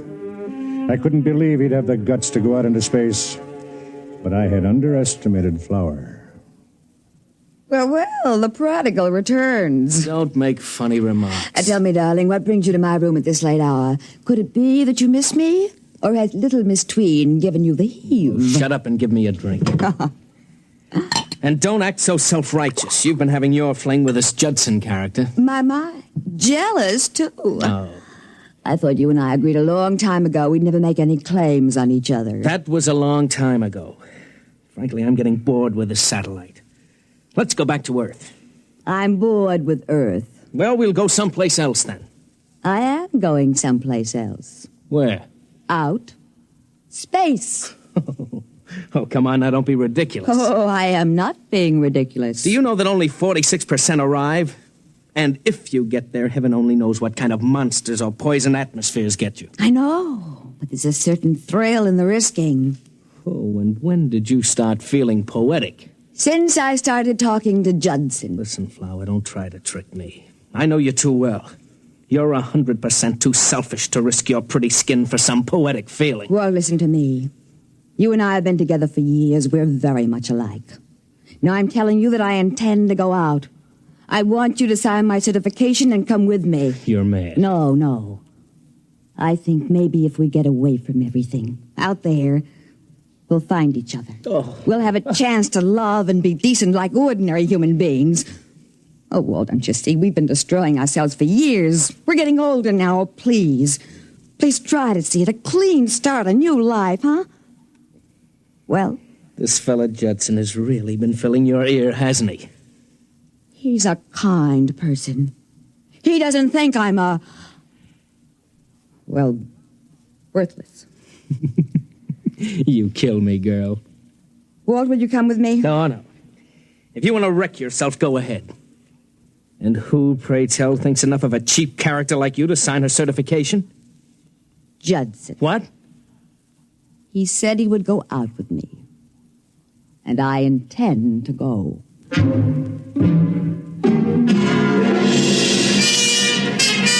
I certified Judson and Flower that same evening. They were going to leave at midnight. I was working late. Come in. Well, Flower, I thought you and Judson... We're not going. At least, I'm not. Oh? Judson decided he didn't want me along. He did? Here. He left this note for me. The story of my life. Nice girl, but who wants to marry anybody like that? Let's see. I'm going alone. Don't try to stop me. It wouldn't work. I'd always look down on you, Judson. It doesn't sound like him.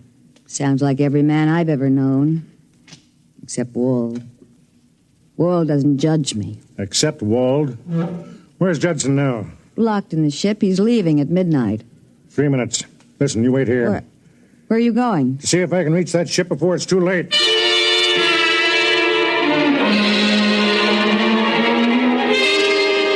A man of my size and age shouldn't run, especially when he has a bad valve in his heart. But I covered the distance to the takeoff ramp like a track star. As I hit the edge of the ramp, I heard Tween's voice screaming at me from the control tower. Karen, look out! You'll burn! Karen! Look out! Karen! I reached the door just as the rockets were beginning to warm up inside the ship. There wasn't any way to get in except to blast.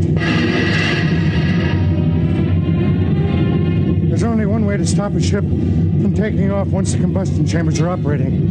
You have to get the dampening rods into the chambers and stop the chain reaction. It took a lot of beef, but I've got a lot.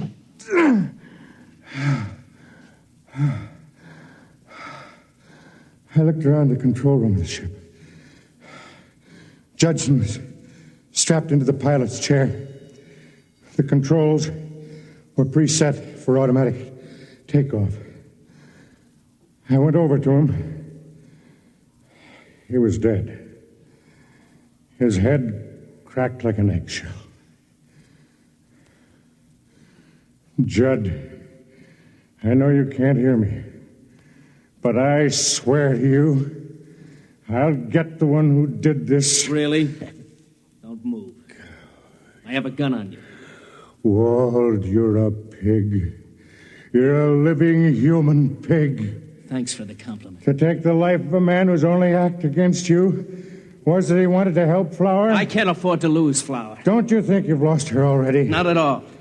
She thinks Judson is going out into space without her. Oh, I knew he wasn't capable of writing a note like that. It doesn't matter. Just how do you expect to get away with this? Quite easily. Judson isn't going out alone after all. Meaning? He's going to have a companion. You. It won't work, Walt. Once the ship is headed for the stars, there won't be a shred of evidence. Okay. You've got it all figured out. That's right. Now turn around. You have the gun. All I've got is this. Stop it! Drop it! Fat men can move amazingly fast, Walt. What are you going to do? Do? Nothing much. I'm just going to certify you, Walt. What? For a flight into space.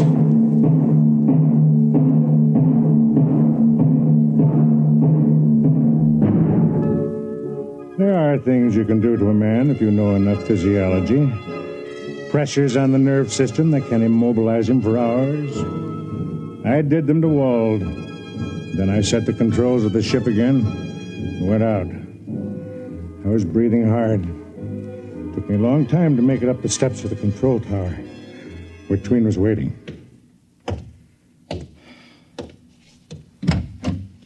Karen. Oh, Karen, I was so worried. I thought you'd be burned. And then when Wall went in... I'm okay.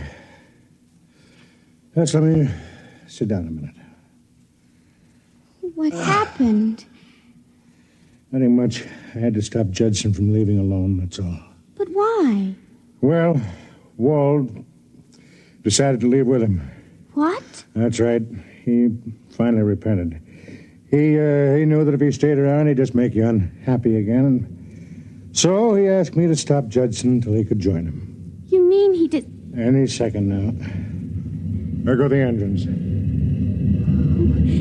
He had a spark of decency in him after all. I knew it. Yes. In a way, he's a sort of hero. The ship is trembling now. There they go.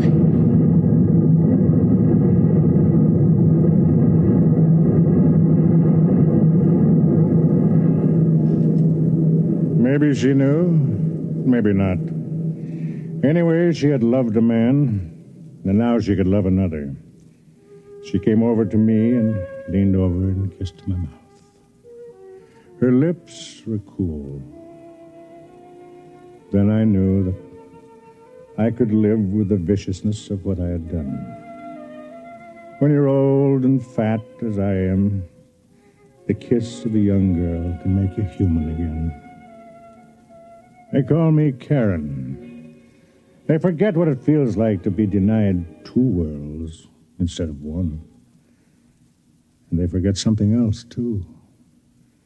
Karen was more than a boat pilot. He was an executioner.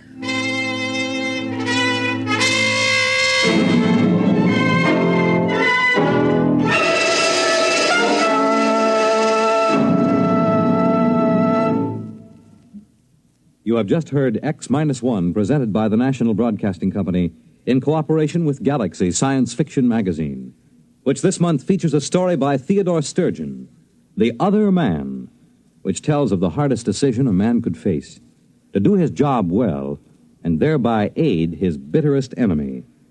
Galaxy Magazine, on your newsstand today. Tonight, by transcription, X-1 has brought you The Stars Are the Sticks, a story from the pages of Galaxy written by H.L. Gold and adapted for radio by Ernest Kenoy. Featured in the cast were Craig McDonnell, Patsy O'Shea, Dick Hamilton, Charlotte Manson, and Bob Hastings. Your announcer, Fred Collins. X-1 was directed by Bob Maurer and is an NBC Radio Network production.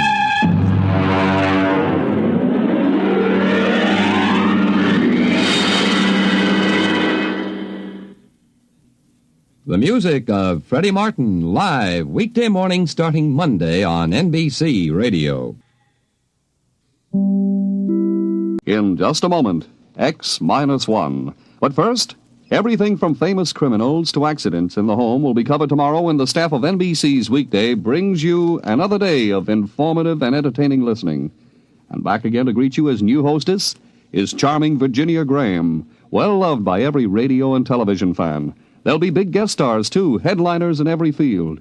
Mel Torme, singing sensation. Gladys Cooper, prominent Broadway actress, and many others.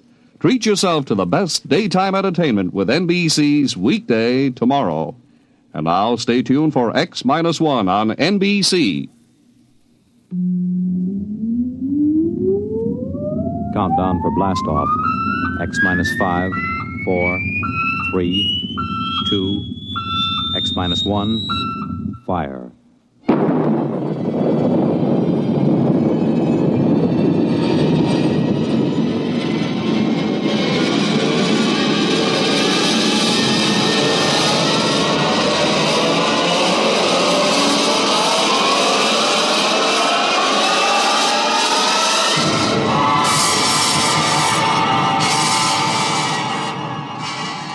From the far horizons of the unknown come transcribed tales of new dimensions in time and space.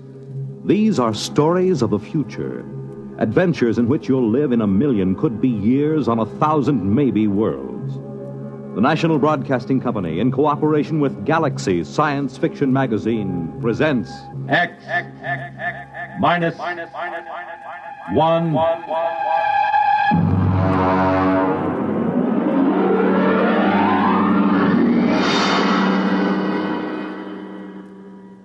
Tonight's story, Hello Tomorrow.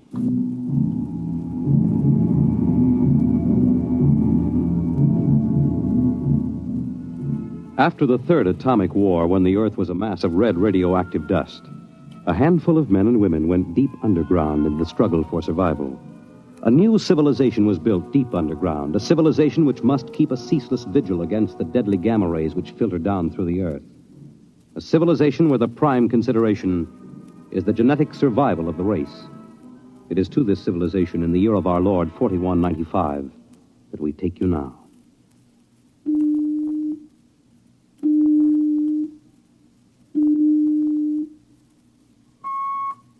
Professor Lois Burton? Yes. I have a call from the Director of Emotional Stability for the Third Oblong. Go ahead, sir. Hello, darling. Hello, dear. How is the Director of Emotional Stability? My, how impressive that sounds. Don't joke, dear. You never know who may be listening. Sorry. How are you? You sound tired. Well, we've had some bad cases. Mostly frantic mothers who insist on imparting their feelings to children. I suspect it's chromosomes affected by gamma ray leakage from the surface, but the head of the psychotechnic division says they're glandular cases. But that isn't why I called. I have good news. What is it? The Genetic Board has approved our application for marriage. So soon? Our chromosomes tested perfect. We can marry any time we want. As a geneticist, you should know that our offspring should be 90 percentile of perfection. I know. What's the matter? You are happy about it, aren't you? Of course. Terribly happy. I'm coming right over to the lab. You'll have to give me some time. What's the trouble? No trouble. You know that genetic survey I've been working on?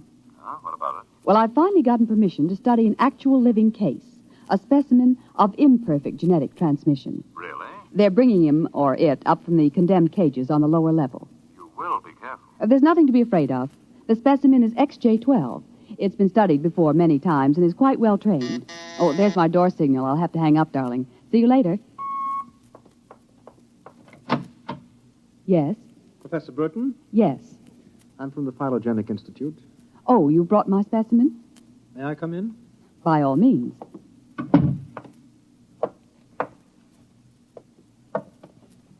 Oh, how... Horrible? It all depends on your viewpoint. I happen to have a twisted leg. My parents were genetically unsound. But then you... Yes, I am specimen XJ12. I see. I hope you aren't shocked. No stable person permits feelings to enter into his work. I will admit to surprise. I was expecting something a little more abnormal. Well, I tried to be as abnormal as possible. It pays off. The Phylogenetic Institute allows me out of the genetic cages ever so often so I can breathe the pure air of the upper levels and mingle with the genetically perfect. You seem quite well educated. I spent the first years of my life here in the upper levels. How is that possible? As a small child, my mother concealed me from the director of heredity. My mother actually, dreadful word, loved me. That would explain your obviously low threshold of emotional control. If you choose to call it that. You seem to be struggling to repress a few feelings yourself. We will confine ourselves to the impersonal aspects of our work. As you please. I shall require you as a demonstration for a lecture I'm delivering to one of my classes tomorrow. At your service. Sit here, please. Grip these electrodes tightly. I'm going to calibrate your electrochemical tension. I'm quite familiar with the procedure. I realize that as an imperfect I am expendable, but I should hate to be electrocuted. The charge is not lethal. Plus 15 surface tension. You know, you have beautiful hair. Plus 12 at a depth of 4 centimeters. My hair meets minimal requirements for the genetic code. Lovely blue eyes. Crystal clear. Plus 10 at 7 centimeters. Pretty. A perfect woman. Lovely expressive hands. And a heart of stone. Like all the rest of you perfect survival types. Shut up. Oh, could it be you do have feelings? I seem to sense an air of emotional tension. It's nothing, dear. This is the specimen. You, specimen. Tell this dolt who I am, Lois. This is the Director of Emotional Stability for the Third Oblong. You will address him as Mr. Director. Mr. Director. This creature seems quite impertinent. He's only a specimen, darling. Well, use him and ship him back to the cages. He's probably radioactive.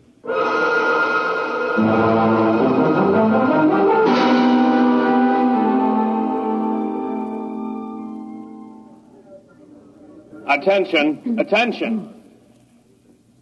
The next demonstration will be conducted by Professor Lois Burton of the Institute of Genetics.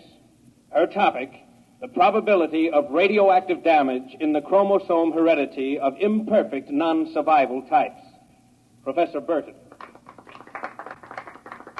As you know, most imperfects are destroyed at birth.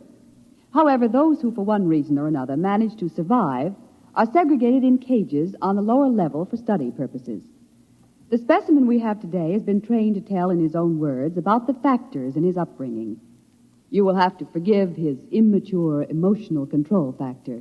He is, as you can see, quite different.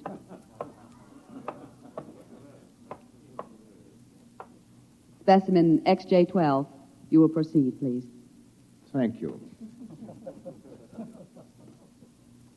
My mother was a psychotechnician in the Fifth Oblong. My father was an historian specializing in the records of pre-atomic surface culture. In the earthquake of 2170, apparently some hard radiation filtered down through the tunnels and penetrated the Fifth Oblong. The effect on my hereditary factors is quite apparent in this twisted leg. My father taught me in the last days before he was executed that every human personality is born with certain inalienable natural rights. The rights to have feelings, the right to mature, and above all, the right to be different from every other living organism. Because it cannot be otherwise, I submit to you, distinguished students, that the attempt by this society to abridge these rights is a violation of nature. I submit that the imperfects, the mutants, those who are different, have as much right to exist and be free as you. And I say, break open the cages. Stop him! Give us back the right to be individuals. Stop him! Oh! Perhaps that will teach you. Professor Burton, take this specimen back to your laboratory and confine him.